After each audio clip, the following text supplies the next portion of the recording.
Global Kannadiga Andaman में आपका स्वागत है. Welcome to Andaman. ಈ ನಿಮ್ಮ ಸಮುದ್ರದ ರಾಜ ಅಕ್ವಾಮ್ಯಾನ್ ಗ್ಲೋಬಲ್ ಕನ್ನಡಿಗ. ಅಲ್ಲಿ ಮುಂಚೆ ಅಲ್ಲಿವರೆಗೂ ನೀರು ಬರ್ತಾ ಇದ್ದಂತೆ. ಇಷ್ಟು ಎತ್ತರಕ್ಕೆ ನೀರಿರೋದು ನೋಡಿ. ಒಂದೊಂದು ಬೀಚ್ ಒಂಥರ ಇದೆ. Second boy, thank you boy. ಸಮುದ್ರದ ದಂಡೆಯಲ್ಲೇನೆ ಮರಗಳು ರೆಸ್ಟ್ ಮಾಡೋದಕ್ಕೆ. ಈ ತರ ನೆರಳು ಸಮುದ್ರದ ದಡದಲ್ಲಿ ಸಿಗೋದು ಬಹಳ ಬಹಳ ಅಪರೂಪ ಅಂತಾನೆ ಹೇಳ್ಬೋದು. ಸಿಕ್ಕಾಪಟ್ಟೆ ಫೇಮಸ್ ಐಲ್ಯಾಂಡ್ ರೀ. ಈ ಪಾರ್ಟಿ ಜನ ಇದ್ದಾರೆ ಇಲ್ಲಿ ನೀವು ಲೈವ್ ಕೊರಾಲ್ ನೋಡ್ತಾ ಇದ್ದೀರಾ. ಈ ಬೀಚು ತನ್ನ ಸನ್ಸೆಟ್ಗೆ, ಸೂರ್ಯಾಸ್ತದ ವ್ಯೂ ಪಾಯಿಂಟ್ಗೆ ಬಹಳ ಫೇಮಸ್ಸು. ದೇಹದಲ್ಲಿ ಕಿಡ್ನಿ ಇರುತ್ತಲ್ಲ, ಆ ರೀತಿ ಒಂದು ಕೆಲಸವನ್ನ ಕೊರಾಲ್ಸು ಸಮುದ್ರಕ್ಕೆ ಮಾಡುತ್ತೆ. ಕೊರಾಲ್ ಮೇಲೆ ನಡಿಬೇಕಂದ್ರೆ ಸ್ವಲ್ಪ ಹುಷಾರಾಗಿರ್ಬೇಕು. ಆಳನೇ ಇಲ್ಲ ನೋಡಿ, ಅಷ್ಟು ದೂರ ಹೋಗ್ಬೋದು ನೀವು. ಇದೊಂದು ಪರ್ಫೆಕ್ಟ್ ಸಿ ಶೇಪ್ ಅಲ್ಲಿ ಇರುವಂತಹ ಬೀಚ್ ಅಂತಾನೆ ಹೇಳ್ಬೋದು. ಫ್ಯಾಮಿಲಿ ಜೊತೆ ಟ್ರಿಪ್ ಅಂದಾಗ ಎಲ್ಲರೂ ಅಂಡಮಾನನ್ನೇ ಯಾಕೆ ಇಷ್ಟಪಡ್ತಾರೆ ಮತ್ತೆ ಇಲ್ಲಿ ಹೇಗೆ ಎಂಜಾಯ್ ಮಾಡ್ಬೋದು ಅನ್ನೋದನ್ನ ಇವತ್ತು ಈ ವಿಡಿಯೋದಲ್ಲಿ ನಾನು ನಿಮಗೆ ತಿಳಿಸ್ಕೊಡ್ತೀನಿ. ವಿಡಿಯೋನ ಮೊಟ್ಟ ಮೊದಲನೇದಾಗಿ ಲೈಕ್ ಮಾಡಿ, ಶೇರ್ ಮಾಡಿ, ಹಾಗೆ ಚಾನಲ್ಗೆ ಸಬ್ಸ್ಕ್ರೈಬ್ ಮಾಡೋದನ್ನ ಮರಿಬೇಡಿ. ನನ್ನ ಪ್ರೀತಿಯ ಗ್ಲೋಬಲ್ ಕನ್ನಡಿಗರೇ, ನಾವಿವತ್ತು ಇರೋದು ಶಹೀದ್ ದ್ವೀಪ್ ಅಥವಾ ನೀಲ್ ಐಲ್ಯಾಂಡ್ ನಲ್ಲಿ. ಇಲ್ಲಿನ ಅದ್ಭುತವಾದ ಲಕ್ಷ್ಮಣಪುರ ಬೀಚ್ ನಂಬರ್ 2 ಹಾಗೆ ಅಲ್ಲಿರುವಂತಹ ನ್ಯಾಚುರಲ್ ಬ್ರಿಡ್ಜ್, ಇದರ ಅದ್ಭುತವಾದ ಸೌಂದರ್ಯವನ್ನ ಹಿಡಿದು ಭರತ್ಪುರ ಬೀಚ್ ನ ತಿಳಿ ನೀರಿನ ಆಟ ಹಾಗೆ ಲಕ್ಷ್ಮಣಪುರ ಬೀಚ್ ಒಂದರ ಪ್ರಶಾಂತತೆಯವರೆಗೆ ಪ್ರತಿಯೊಂದು ಕ್ಷಣವೂ ಕುಟುಂಬದ ಜೊತೆ ಕಳೆಯಲು ಅಮೂಲ್ಯವಾಗಿರುತ್ತೆ. ಬನ್ನಿ, ಸುಂದರ ದ್ವೀಪದ ವಿಶಿಷ್ಟ ಜಾಗಗಳನ್ನ ಒಟ್ಟಾಗಿ ಎಕ್ಸ್ಪ್ಲೋರ್ ಮಾಡೋಣ. ಸ್ವಾಗತ.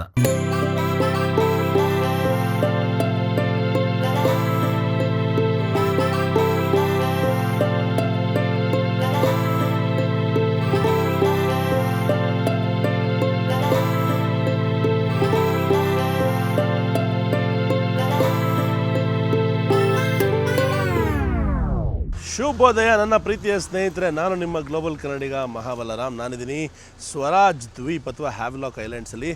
ಈಗ ನಾನು ಟ್ಯಾಕ್ಸಿಯಿಂದ ವಾಪಸ್ಸು ಜೆಟ್ಟಿಗೆ ಹೋಗ್ತಾ ಇದ್ದೀನಿ. ಅಲ್ಲಿಂದ ಫೆರಿ ತೊಗೊಂಡು 9 ಗಂಟೆ 15 ನಿಮಿಷಕ್ಕೆ 10:15 ರೀಚ್ ಆಗ್ತೀನಿ ನೀಲ್ ಐಲ್ಯಾಂಡ್ಸ್ಗೆ. ಆ ಒಂದು ಐಲ್ಯಾಂಡ್ಸ್ ಕೂಡ ಬಹಳ ಡಿಫ್ರೆಂಟ್ ಆಗಿರುವಂತಹ ಐಲ್ಯಾಂಡ್ಸು. ಅದನ್ನು ನೋಡಿಕೊಂಡು ಇವತ್ತು ಸಂಜೆ ವಾಪಸ್ಸು ರಾಜಧಾನಿ ಪೋರ್ಟ್ ಬ್ಲೇರ್ ಕಡೆ ಹೋಗ್ತೀನಿ. ನಾನು ನೋಡಿದಂಥ hotel heaven garden vegan life restaurant, pure veg restaurant ಇದ್ದಂತಹ ಜಾಗ. ರೂಮ್ಸ್ ಎಲ್ಲ ಡೀಸೆಂಟಾಗಿ ಚೆನ್ನಾಗಿತ್ತು. ಹ್ಯಾವ್ಲಾಕು ಇವಾಗ ತುಂಬ ಫೇಮಸ್ ಆಗಿಬಿಟ್ಟಿದೆ. ಆಫ್ ಸೀಸನ್ ಆಗಲಿ ಆನ್ ಸೀಸನ್ ಆಗಲಿ 5-6 ಸಾವಿರ ರೂಪಾಯಿ ಕಮ್ಮಿ ರೂಮೇ ಸಿಗೋಲ್ಲ ಇಲ್ಲಿ. ಆ ಥರ ಸಿಚುವೇಶನ್ನು. ಯಾಕೆಂದರೆ ಜಗತ್ತಿನಾದ್ಯಂತದಿಂದ ಜನಗಳು ಇಲ್ಲಿ ಬರ್ತಾರೆ. ಇಲ್ಲಿ ಡೈವಿಂಗು, ಸ್ನಾರ್ಕ್ಲಿಂಗು, ವಾಟರ್ ಆ್ಯಕ್ಟಿವಿಟೀಸು, ಮತ್ತು ಇಲ್ಲಿ ಬಹಳ ಫೇಮಸ್ ಆದ ಎಲಿಫೆಂಟಾ ಬೀಚ್ ಇದೆ. ಅಲ್ಲಿ ನಿಮಗೆ ಎಲ್ಲ ಸ್ಪೋರ್ಟ್ ಆ್ಯಕ್ಟಿವಿಟೀಸು ಕೂಡ ಸಿಗುತ್ತೆ. ನಾನು ಅನ್ಫಾರ್ಚುನೇಟ್ಲಿ ಎಲ್ಲ ಹೋಗೋಕ್ಕಾಗಲಿಲ್ಲ, ಯಾಕೆಂದರೆ ನಾನು ಬೇರೆ ಏನೇನೋ ಎಕ್ಸ್ಪ್ಲೋರ್ ಮಾಡ್ತಾಯಿದ್ದೆ. ನೀವುಗಳು ಬಂದರೆ ಮಸ್ಟ್ ವಿಸಿಟ್ಟು ಎಲಿಫೆಂಟಾ ಬೀಚ್. ಇಲ್ಲಿಂದ ಕರ್ಕೊಂಡು ಹೋಗ್ತಾರೆ. ಟ್ರೆಕ್ಕಿಂಗ್ ಕೂಡ ಮಾಡ್ಕೊಂಡು ಹೋಗ್ಬೋದು 45 ಮಿನಿಟ್ಸು. ಇಲ್ಲಾಂದರೆ ನೀವು ಜೆಟ್ಟಿಗೆ ಹೋದರೆ ಅಲ್ಲಿಂದ ನಿಮ್ಗೆ ಬೋಟಲ್ಲಿ ಕರ್ಕೊಂಡು ಹೋಗ್ತಾರೆ. ಆ ಎಲಿಫೆಂಟಾ ಬೀಚಲ್ಲಿ ನೀವು ಎಲ್ಲ ರೀತಿ ಆ್ಯಕ್ಟಿವಿಟೀಸ್ನ ಆಟಾಡ್ಬೋದು. ನೀವು ಮುಂಚೆನೇ ಪ್ರೀ ಬುಕ್ ಮಾಡ್ಕೊಳ್ಳೋ ಅವಶ್ಯಕತೆ ಇಲ್ಲ. ಪ್ಯಾಕೇಜಲ್ಲಿ ಬಂದಿದ್ದರೆ ಎಲ್ಲ ಅವರೇ ಬುಕ್ ಮಾಡಿರ್ತಾರೆ. ಅಥವಾ ನೀವು ಅಲ್ಲಿ ಸ್ಪಾಟ್ಗೆ ಹೋದರೆ ಅಲ್ಲೇ ನೆಗೋಷಿಯೇಟ್ ಮಾಡಿಕೊಂಡು ಅಲ್ಲೇ ನೀವು ಸಾಕಷ್ಟು ಆ್ಯಕ್ಟಿವಿಟೀಸ್ನ ಮಾಡ್ಬೋದು. ಈಗ ಬಾಯ್ ಟು ಹ್ಯಾವ್ಲಾಕ್ ಆ್ಯಂಡ್ ನಮಗೆ ಸ್ವಾಗತ ಕೋರೋದಕ್ಕೆ ನೀಲ್ ಐಲ್ಯಾಂಡಲ್ಲಿ ನಮ್ಮ ಸ್ನೇಹಿತರು ಕಾಯ್ತಾ ಇದ್ದಾರೆ. ಅಲ್ಲಿ ಹೋಗೋಣ ಬನ್ನಿ. ಸೊ ಈ ಜರ್ನಿಲಿ ಫಿರೋಜ್ ಬಾಯ್ ಬಹಳ ಹೆಲ್ಪ್ ಮಾಡಿದ್ರು, ತುಂಬ ಪ್ರೀತಿಯಿಂದ ನಡೆಸ್ಕೊಂಡ್ರು. ಟೂರ್ ಗೈಡ್ ಥರ ಇರಲಿಲ್ಲ, ಫ್ರೆಂಡ್ ಥರ ಇದ್ದರು. ಛೋಟಾ ಭಾಯ್ अच्छा लगा आपसे. ನಾವು ಬರಲಿಲ್ಲ ಅಂದ್ರೂ हमारा लोग आएंगे कर्नाटक की, सबका अच्छा देखभाल करना. ओके, बट आप भी आना. बिल्कुल आऊँगा. इस बार जो नहीं हुआ नेक्स्ट टाइम ओके, प्लानिंग के साथ करेंगे. ಬಾಯ್. ಸೊ ಇವಾಗ ನಮ್ಮ ಡ್ರೈವರ್ ಬಂದಿದ್ದಾರೆ. ಅವ್ರ ಹೆಸರೇನು brother? What is your name? Vishwas. So Vishwas ಹೇಳ್ತಾ ಇದ್ದಾರೆ ನೀಲ್ ಐಲ್ಯಾಂಡ್ ಎಷ್ಟು ಚಿಕ್ಕದು ಅಂದರೆ ನೀವು 2-3 ಅವರ್ಸಲ್ಲಿ ನೋಡ್ಬಿಡ್ಬೋದು, ನೀವೇನು ಫುಲ್ ಡೇ ಕೊಡಬೇಕಾಗಿಲ್ಲ ಅಂತ. ಬಟ್ ಅವ್ರಿಗೆ ನಮಗೆ ಗೊತ್ತಿಲ್ಲ, ನಾವು ನಿಧಾನಕ್ಕೆಲ್ಲ ನೋಡೋದು ಅಂತ. ಸೊ 2-3 घंटे में खत्म हो जाएगा. 6 किलोमीटर ओनली 6 किलोमीटर आइलैंड. बड़ी 6 किलोमीटर आइलैंड रेडियस इरोದು. सो कैसे 2 व्हीलर लेना है, ऐसे घूमना है, कैसे करना है? अच्छा रहेगा. कौन सा लक्ष्मणपुर बीच, सीतापुर बीच सब अच्छा है बोलते हैं. जो भरतपुर है एक्टिविटी जोन है एलिफेंटा की तरह. ओके. लक्ष्मणपुर जो है विजिटिंग प्लेस है, वहाँ पर स्टोन आर्च है. और सीतापुर भी एक बीच ही है. ओके. इस आइलैंड पे हर एरिया पे सराउंडिंग पे आपको बीच ಬೀಚ್ ಬೇಕು ಅಂತ ಕೇಳೋರಿಗೆ ಬೀಚು ಬೇಕಾದಷ್ಟು ಸಿಗುತ್ತೆ. ಆದರೆ ಕೊನೆಗೆ ಸಾಕಪ್ಪ ಬೀಚು, ಉಪ್ಪು ನೀರು ಸವಾಸ ಅಂದ್ಬಿಟ್ಟು ವಾಪಸ್ ಹೋಗ್ತಾರೆ ಎಲ್ಲರೂ. ಅಷ್ಟು ಸುಸ್ತಾಗ್ಬಿಡುತ್ತೆ. ಒಂದು 5-6 ದಿವಸ ಬೀಚಲ್ಲಿ ಆಟಾಡಿ ಬಟ್ ಮಜಾ ಸಿಗುತ್ತೆ. ಬನ್ನಿ ಹೋಗೋಣ ಇವಾಗ. ಸೀತಾಪುರ್ ಬೀಚು, ಲಕ್ಷ್ಮಣಪುರ್ ಬೀಚು ಎಲ್ಲ ತೋರಿಸ್ತೀನಿ ನಿಮಗೆ. ತಿಂಡಿನೂ ತಿನ್ನೋಕ್ಕಾಗಲಿಲ್ಲ. ಫ್ರೀ ಬ್ರೇಕ್ಫಾಸ್ಟ್ ಇತ್ತು, ಬಟ್ ಟೈಮ್ ಸಾಲಿಲ್ಲ, ಅದಕ್ಕೆ ಹೊರಡ್ತಾ ಇದ್ದೀನಿ. ಜೆಟ್ಟಿಗೆ ಆಲ್ಮೋಸ್ಟ್ ನೀವು ಒಂದು 45 ಮಿನಿಟ್ಸ್ ಅಥವಾ 1 ಅವರ್ ಮುಂಚೆ ಬರೋದು ಒಳ್ಳೆಯದು. ಇಲ್ಲಿ ಡೈರೆಕ್ಟ್ ರೇಟಿಂದ ಫ್ರೀ ಲೈಬ್ರರಿ ಮಾಡಿದ್ದಾರೆ. ಅಂದರೆ ಮೊಬೈಲ್ ಲೈಬ್ರರಿ ಎಲ್ಲ ಕಡೆ ಹೋಗುತ್ತೆ, ನಿಲ್ಲಿಸ್ತಾರೆ, ಜನಗಳು ಒಳಗೆ ಹೋಗಿ ಕುತ್ಕೊಂಡು ಓದ್ಬೋದು. ನಮ್ಮಲ್ಲಿ ಇದೆ ಇದೇ ಥರ. ರಾಧಾಕೃಷ್ಣ ದೇವಸ್ಥಾನ, ಇದ್ರ ಪಕ್ಕನೇ ನಮ್ಮ green ocean sea waste check in counter. ಈ ಗ್ರೀನ್ ಓಷನ್ ಸ್ವಲ್ಪ ಬಡ್ಜೆಟ್ ಫ್ರೆಂಡ್ಲಿ, ಗೌರ್ಮೆಂಟಲ್ಲೂ ಕೂಡ ಹೋಗ್ಬೋದು. ಬಟ್ ಗೌರ್ಮೆಂಟ್ ಫೆರೀಸಲ್ಲಿ ಹೋದರೆ ಸ್ವಲ್ಪ ಲೇಟ್ ಆಗುತ್ತೆ, 1 ಅವರ್ ಲೇಟು. ಸ್ವಲ್ಪ ಬೇಗ ಹೋಗಬೇಕು ಅಂದರೆ ಈ ಥರ ಪ್ರೈವೇಟ್ ಫೆರೀಸ್ ತೊಗೋಬೇಕು. ರೇಟ್ಗಳು ಸಿಕ್ಕಾಪಟ್ಟೆ ಇದೆ ಒಂದು ಕಡೆ ಇನ್ನೊಂದು ಕಡೆ ಹೋಗೋದಕ್ಕೆ. ನೋಡಿ ಎಲ್ಲ ರೇಟ್ಗಳು 1700 ಮೇಲೆ ಇರೋದು. ಸೊ ಈ ಥರ ಒಂದು ಬೋರ್ಡಿಂಗ್ ಪಾಸ್ ಕೊಡ್ತಾರೆ, ತೊಗೊಂಡು ಜೆಟ್ಟಿ ಒಳಗೆ ಹೋಗೋದು. ಇವತ್ತಿನ ನನ್ನ ಟಿಕೆಟ್ ಬೆಲೆ 1750 ರೂಪಾಯಿ.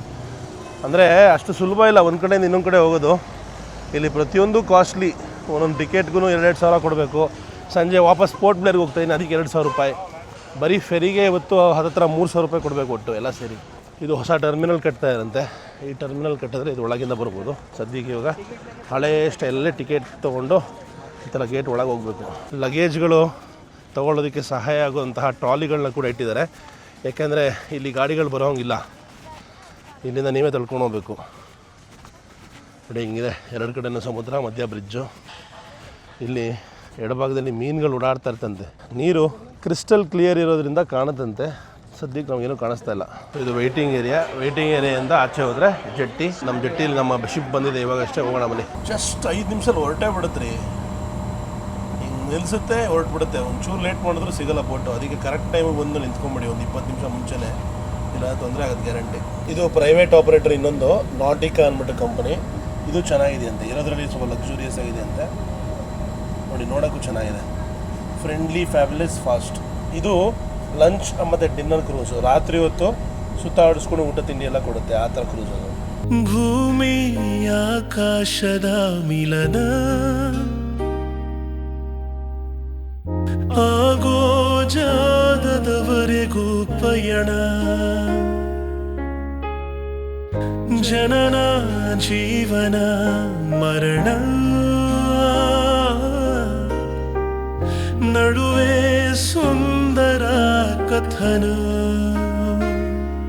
ನಾನು ನಮ್ಮ ಬ್ರದರು ಸಾಕಷ್ಟು ಹೊತ್ತು ಮಾತಾಡ್ತಾ ಕೂತಿದ್ವಿ. ನಮ್ಮ ಬ್ರದರು ಒಂದೇ ಒಂದು ಕೋರಿಕೆ ಮಾಡಿದ್ದು ನನಗೆ, ಇನ್ನೇನು ಕೇಳಿಲ್ಲ. ಸರ್ ನೀವೆಲ್ಲ ಮಾಡಿಬಿಟ್ಟಿದ್ದೀರಾ, ಮದುವೆ ಒಂದು ಆಗ್ಬಿಡಿ, ನಮ್ಮ ಥರ 2 ಮಕ್ಕಳನ್ನ ಎತ್ಕೊಂಡು ಓಡಾಡ್ಬೇಕು ನೀವು ಎಲ್ಲ ಕಡೆ ಅಂತ. ನಾನು ಅದಕ್ಕೆ ಹೇಳಿದೆ, ಸರ್ ಇನ್ನೂ ಲೈಫಲ್ಲಿ ಸೆಟ್ಲ್ ಆಗಿಲ್ಲ ಅಂತ. ಸರ್ ಲೈಫಲ್ಲಿ ಯಾವತ್ತೂ ಸೆಟ್ಲ್ ಆಗಲ್ಲ, ಮದುವೆ ಆಗೋದು ಆಗ್ಬಿಡ್ಬೇಕು ಅಂತ ಹೇಳಿದ್ರು. ಏನಂತಾರೆ ಸರ್? Okay sir. ನಮ್ಮ ಬ್ರದರು ಸೇಮ್ ಬುಲೆಟ್ ಪ್ರಕಾಶ್ ಥರ ಇದ್ದಾರೆ ನೋಡೋದಕ್ಕೆ. ನೋಡಿ ಸ್ಮಾರ್ಟ್ ಆಗಿದ್ದಾರೆ, ಸಕ್ಕತ್ತಾಗಿ ಮಾತಾಡ್ತಾರೆ, ಒಳ್ಳೆ ಕನ್ನಡ, ಯಲಹಂಕದಲ್ಲಿ ಇರ್ತಾರಂತೆ. ಅವರು ಅವ್ರ ಫ್ಯಾಮಿಲಿನೆಲ್ಲ ಭೇಟಿ ಮಾಡಿ ನಂಗೆ ತುಂಬಾ ಖುಷಿ ಆಯಿತು. ಪ್ರೀತಿಯಿಂದ ನನಗೆ ಗುರ್ತು ಹಿಡಿದು ಮಾತಾಡ್ಸಿದ್ದಕ್ಕೆ ಧನ್ಯವಾದ. ನಿಮ್ಮ ಮನೆಯವರಿಗೆಲ್ಲ ನನ್ನ ಕಡೆಯಿಂದ ಪ್ರೀತಿ ಕೊಡಿ, ಮಕ್ಕಳಿಗೂ ಅಷ್ಟೇ ಒಳ್ಳೆಯದಾಗಲಿ. ಫ್ಯಾನ್ ತೋರಿಸು. ಬಾಯ್ ಬಾಯ್. ಖುಷಿ ಆಯಿತು.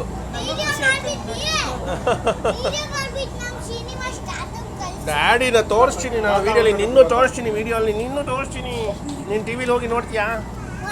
ಆಯಿತಾ? ನೀನು ನನ್ನ ಜೊತೆಗೆ ಬಾ, ಈ ಬ್ಯಾಗ್ ಒಳಗೆ ಹಾಕೊಂಡು ಹೋಗ್ತೀನಿ. ನೀನು ಹಾಂ ಪುಟ್ಟಿ, ನಿನ್ನ ಈ ಬ್ಯಾಗ್ ಹಾಕೋತೀನಿ, ಬಾ. ಈ ಬ್ಯಾಗ್ ಒಳಗೆ ಹಾಕೊಂಡು ನಿನ್ನ ಕರ್ಕೊಂಡು ಹೋಗ್ತೀನಿ ಟೂರ್ಗೆ.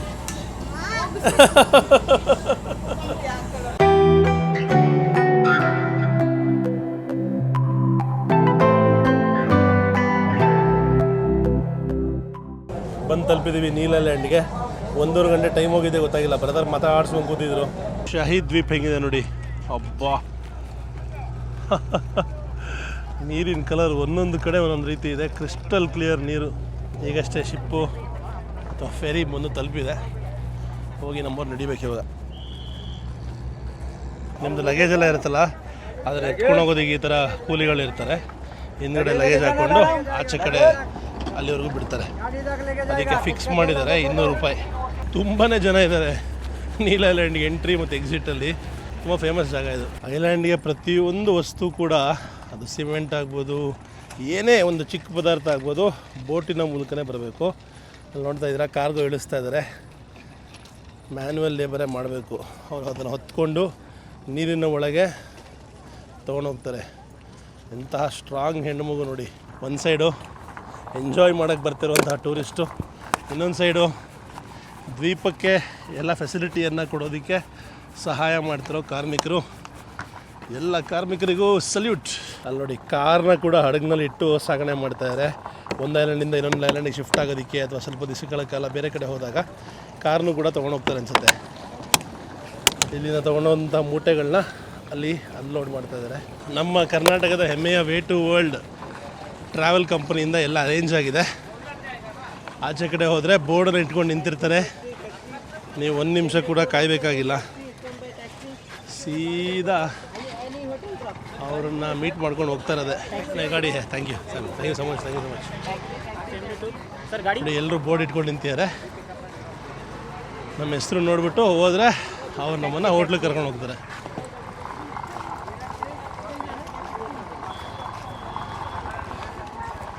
ಎಲ್ಲಿ ಎಲ್ಲಿ ಎಲ್ಲಿ ನಮ್ಮ ಬೋರ್ಡಲ್ಲಿ ಸಿಕ್ಕಾಪಟ್ಟೆ ಫೇಮಸ್ ಐಲ್ಯಾಂಡ್ ರೀ. ಈ ಪಾರ್ಟಿ ಜನ ಇದ್ದಾರೆ ಇಲ್ಲಿ. ಜನರಲಿ ಈ ಥರ ಟೂರಿಸ್ಟ್ ಜಾಗಗಳಿಗೆ ಬಂದು ನಂಗೆ ಅಭ್ಯಾಸ ಇಲ್ಲ, ಜನ ಇಲ್ದಿರೋಂತಹ ಜಾಗಕ್ಕೆ ಬಂದು ಅಭ್ಯಾಸ. ಇದೊಂದು ಚಾಲೆಂಜು, ಟೂರಿಸ್ಟಿಕ್ ಜಾಗದಲ್ಲಿ ಬಂದು ಶೂಟಿಂಗ್ ಮಾಡೋದು. ನಮ್ಮ way to world coordinator Gopalji ಬಂದಿದ್ದಾರೆ ನಮ್ಮನ್ನು ಪಿಕಪ್ ಮಾಡೋದಕ್ಕೆ. Thank you so much Gopalji. ಆನೆಗಿಲಿ ಸಿಕ್ಕಾಪಟ್ಟೆ ಬಿಸಿಲಿರೋದ್ರಿಂದ ಕ್ಯಾಬ್ ತೊಗೊಂಡೆ, 150 ರೂಪಾಯಿ ಆಯಿತು. ಹೇಗಿದೆ, ಚೆನ್ನಾಗಿದೆಯಾ? ಕನ್ನಡಕ ಎಲ್ಲ ಬಿಟ್ಬಿಟ್ಟೆ ರೀ. ಎಲ್ಲ ಲಗೇಜ್ನು ಎತ್ಕೊಂಡು ದಿನ ಪ್ಯಾಕ್ ಮಾಡ್ಕೊಂಡು ಓಡಾಡೋದಿದ್ದಿಲ್ಲ, ಏನಾದ್ರು ಒಂದು ಅಲ್ಲಲ್ಲೇ ಬಿಡ್ತಾನೆ ಇರ್ತೀವಿ. ಸೊ ಇವತ್ತು ನಮ್ಮ ಗೈಡು ಅಮಿತ್ ಭಾಯ್, ಇವರು ಲೋಕಲ್ ಅಂಡಮಾನ್ ಅವರು.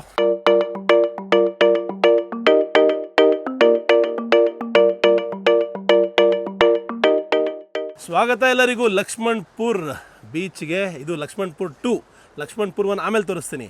ನೀಲ್ ಐಲ್ಯಾಂಡ್ನ ಅತ್ಯಂತ ಅದ್ಭುತವಾದ ಜಾಗಕ್ಕೆ ನಿಮಗೆ ಸ್ವಾಗತ. ನೀವು ಹಿಂದೆ ನೋಡ್ತಾ ಇದ್ದೀರಾ ಮೌಂಟೇನ್ ಕೊರಾಲ್. ಕೊರಾಲೂ ಕೂಡ ಒಂದು ರೀತಿ ಜೀವಂತ ವಸ್ತು. ಮೀನುಗಳು ಹೇಗೆ ನೀರಿಂದ ಹೊರಗೆ ಬಂದಾಗ ಜೀವಿಸೋಕ್ಕಾಗಲ್ಲ, ಸತ್ತೋಗುತ್ತೋ, ಅದೇ ರೀತಿ ಕೊರಾಲ್ಗಳು ಕೂಡ ನೀರು ಒಳಗೆ ಇರಬೇಕು. ಅದು ದಡಕ್ಕೆ ಹರಿದು ಬಂದಾಗ ಅಥವಾ ಸನ್ಲೈಟ್ಗೆ ಎಕ್ಸ್ಪೋಸ್ ಆದಾಗ ಅಥವಾ ನೀರು ಇಲ್ದಿದ್ದಾಗ ಅದು ಸತ್ತೋಗ್ಬಿಡುತ್ತೆ. ಸತ್ತೋದಾಗ ಅದು ಸ್ವಲ್ಪ ವರ್ಷಗಳಿಂದ ನಡೆದು ಗಟ್ಟಿಯಾಗಿ ಬಂಡೆಗಳ ರೂಪ ಆಗಿಬಿಡುತ್ತೆ. ಹಿಂದೆ ಆಗಿರುವಂತಹ ಮೌಂಟೇನ್ ಕೊರಾಲ್ ಕೂಡ ಇದೇ ರೀತಿ ಒಂದು ಕೊರಾಲ್. ಅಲ್ಲಿ ಮುಂಚೆ ಅಲ್ಲಿವರೆಗೂ ನೀರು ಬರ್ತಾಯಿತ್ತಂತೆ, ಇಷ್ಟು ಎತ್ತರಕ್ಕೆ ನೀರಿರೋದು. ಅದು ಹಾಗೆ ಹೋಗ್ತಾ ನೀರು ಇಳಿದು ಈಗ ಈ ರೀತಿ ಫಾರ್ಮೇಷನ್ ಆಗಿದೆ. ಇದು ಒಂದು ಹೈಲೈಟು ನೀಲ್ ಐಲ್ಯಾಂಡ್ದು. ಈ ಜಾಗಕ್ಕೆ ಬಂದು ಫೋಟೋಗ್ರಫಿ ಮತ್ತು ಇಲ್ಲಿ ಚಿಲ್ ಮಾಡೋದಕ್ಕೆ ಒಂದು ಸೂಪರ್ ಆದ ಜಾಗ. ಎಂಥ ವ್ಯೂ ನೋಡಿ, ಈ ಕಡೆ ಎಂಥ ಸಖತ್ತಾಗಿರೋ ಸಮುದ್ರ. ಎದುರುಗಡೆ ನೋಡ್ತಾ ಇದ್ದೀರಾ ನೋಡಿ, ಇಲ್ಲಿಂದ ಕೇವಲ ಒಂದು 38-40 ಕಿಲೋಮೀಟರ್ ಸಿಕ್ಬಿಡುತ್ತೆ ಪೋರ್ಟ್ ಬ್ಲೇರ್. ಇವತ್ತು ಸಂಜೆ ಅಲ್ಲಿ ಹೋಗ್ತೀವಿ ವಾಪಸ್ಸು. ಆಲ್ಮೋಸ್ಟ್ 2 ಅವರ್ಸ್ ಬೇಕು. ಎಂಥ ಅದ್ಭುತವಾದ ಜಾಗ, ಎಲ್ಲರೂ ಎಂಜಾಯ್ ಮಾಡ್ತಾಯಿದ್ದಾರೆ, ಫೋಟೋಗ್ರಫಿ ಮಾಡ್ತಾಯಿದ್ದಾರೆ. ಸಖತ್ತಾಗಿದೆ ಅನುಭವ. ಬಟ್ ಏನಂದರೆ ಇಲ್ಲಿ ಕೊರಾಲ್ ಮೇಲೆ ನಡಿಬೇಕಾದ್ರೆ ಸ್ವಲ್ಪ ಹುಷಾರಾಗಿರಬೇಕು, ಜಾರತ್ತೆ ಮತ್ತು ತುಂಬ ಚೂಪಾಗಿದೆ. ನೀವು ಅಬ್ಸರ್ವ್ ಮಾಡಿದ್ರೆ ನೋಡಿ ಹೆಂಗಿದೆ ಅಂತ, ಎಲ್ಲ ತ್ರಿಶೂಲಗಳ ಥರ ಇದೆ. ಹುಷಾರಾಗಿ ನಿಧಾನಕ್ಕೆ ಮ್ಯಾನೇಜ್ ಮಾಡಬೇಕು. ಅದಕ್ಕೆ ನಮ್ಮ ಗೈಡ್ ಹೇಳ್ತಾಯಿದ್ರು ಅಮಿತ್ ಭಾಯ್, ಅಲೆಗಳು ಬಂದಾಗ ನಡಿಬಾರ್ದಂತೆ, ಯಾಕಂದರೆ ಅಲೆಗಳು ನಿಮ್ಮ ಸ್ವಲ್ಪ ಅಲ್ಲಾಡ್ಸುತ್ತೆ. ಅಲೆಗಳು ನಿಂತಾಗ ಸ್ವಲ್ಪ ಮೂವ್ ಮಾಡ್ತಾ ಆ ಕಡೆ ಈ ಕಡೆ ಹೋಗ್ಬೇಕಂತೆ. ಈಗ ಬನ್ನಿ ಇನ್ನೂ ಹತ್ತಿರ ಹೋಗಿ ಎಕ್ಸ್ಪ್ಲೋರ್ ಮಾಡೋಣ ಈ ಒಂದು ಅದ್ಭುತವಾದ ಮೌಂಟೇನ್ ಕೊರಾಲ್ನ. ग्लोबल कन्नडिगा अंडमान में आपका स्वागत है. Welcome to Andaman natural bridge. ಏನು ಇದು ಖರಾಬ್ ಆಗೈತಲ್ಲ, ಹುಳ ಕಚ್ಚಿದ್ರೆ ನಿಗರ್ಕೊಂಡ್ಬಿಡ್ತೀವ ಹೆಂಗೆ?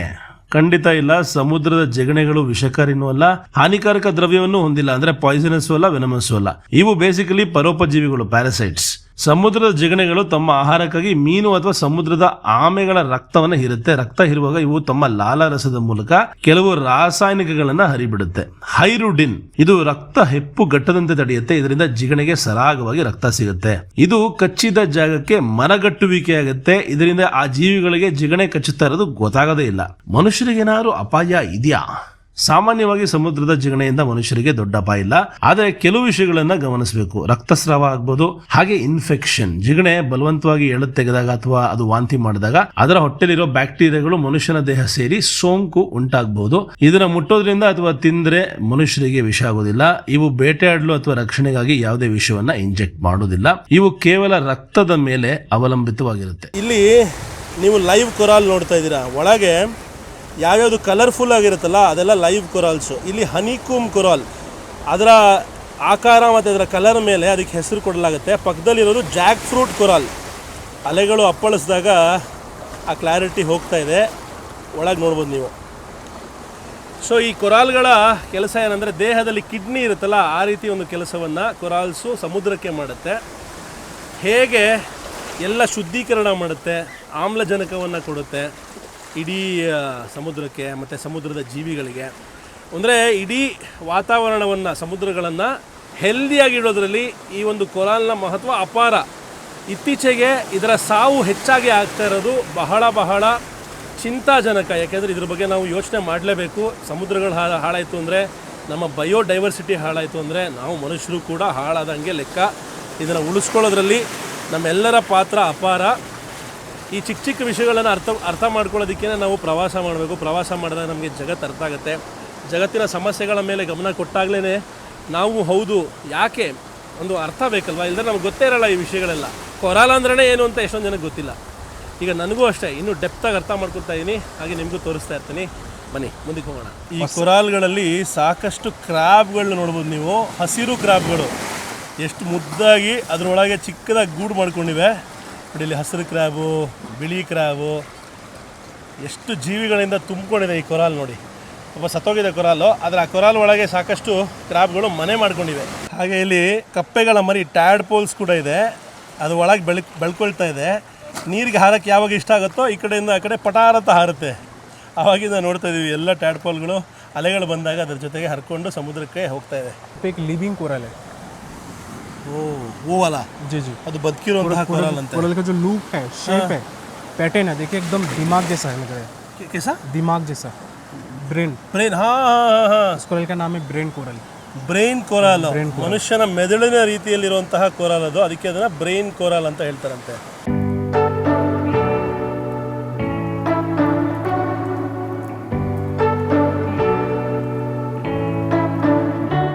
ನೋಡಿ, ಮಕ್ಕಳನ್ನು ಕರ್ಕೊಂಬಂದಿದ್ದಾರೆ ಈ ಜಾಗಕ್ಕೆ. ಎಷ್ಟು ಖುಷಿ ಆಗುತ್ತೆ ನೋಡೋದಕ್ಕೆ. ಅಪ್ಪ ಮಗಳನ್ನ ಹಾಲಿಡೇಗೆ ಕರ್ಕೊಂಬಂದಿರೋದು. ಇಲ್ಲಿ ಸಾಕಷ್ಟು ಝೀಬ್ರಾ ಫಿಶು, ಟೈಗರ್ ಫಿಶ್ ಎಲ್ಲ ಇದೆ ಒಳಗೇನೆ. ಇದರ क्या कर रहे हैं ये लोग? यहाँ पे फिशेस है, देखिए ऊपर में देखिए सर्विस में देखिए सारा जो है सिल्वर फिश है. ಎಷ್ಟೊಂದು ಮೀನುಗಳಿದೆ ಇದ್ರೊಳಗೆ. ನಾನು ಕೇಳ್ತದೆ ಯಾಕೆ ಇಷ್ಟೊಂದು ಮೀನುಗಳು ಇಲ್ಲಿ ಬಂದು ಒದ್ದಾಡ್ತಾ ಇವೆ ಅಂತ. ಯಾಕೆಂದರೆ ಇಲ್ಲಿ ಲೈವ್ ಕೊರಾಲ್ಸ್ ಇರೋದ್ರಿಂದ, ಕೊರಾಲ್ಸ್ ಒಂದು ರೀತಿಯ ಸಪ್ಲಿಮೆಂಟೇಷನ್ ಇದ್ದಂಗೆ. ಇದಕ್ಕೆ ಊಟ ತಿಂಡಿ ವಸತಿ ಹೆಂಗಂದರೆ ಬಾರ್ ಆ್ಯಂಡ್ ರೆಸ್ಟೋರೆಂಟ್ ಇದ್ದಂಗೆ ಎಲ್ಲ ಸಿಗುತ್ತಲ್ಲಿ.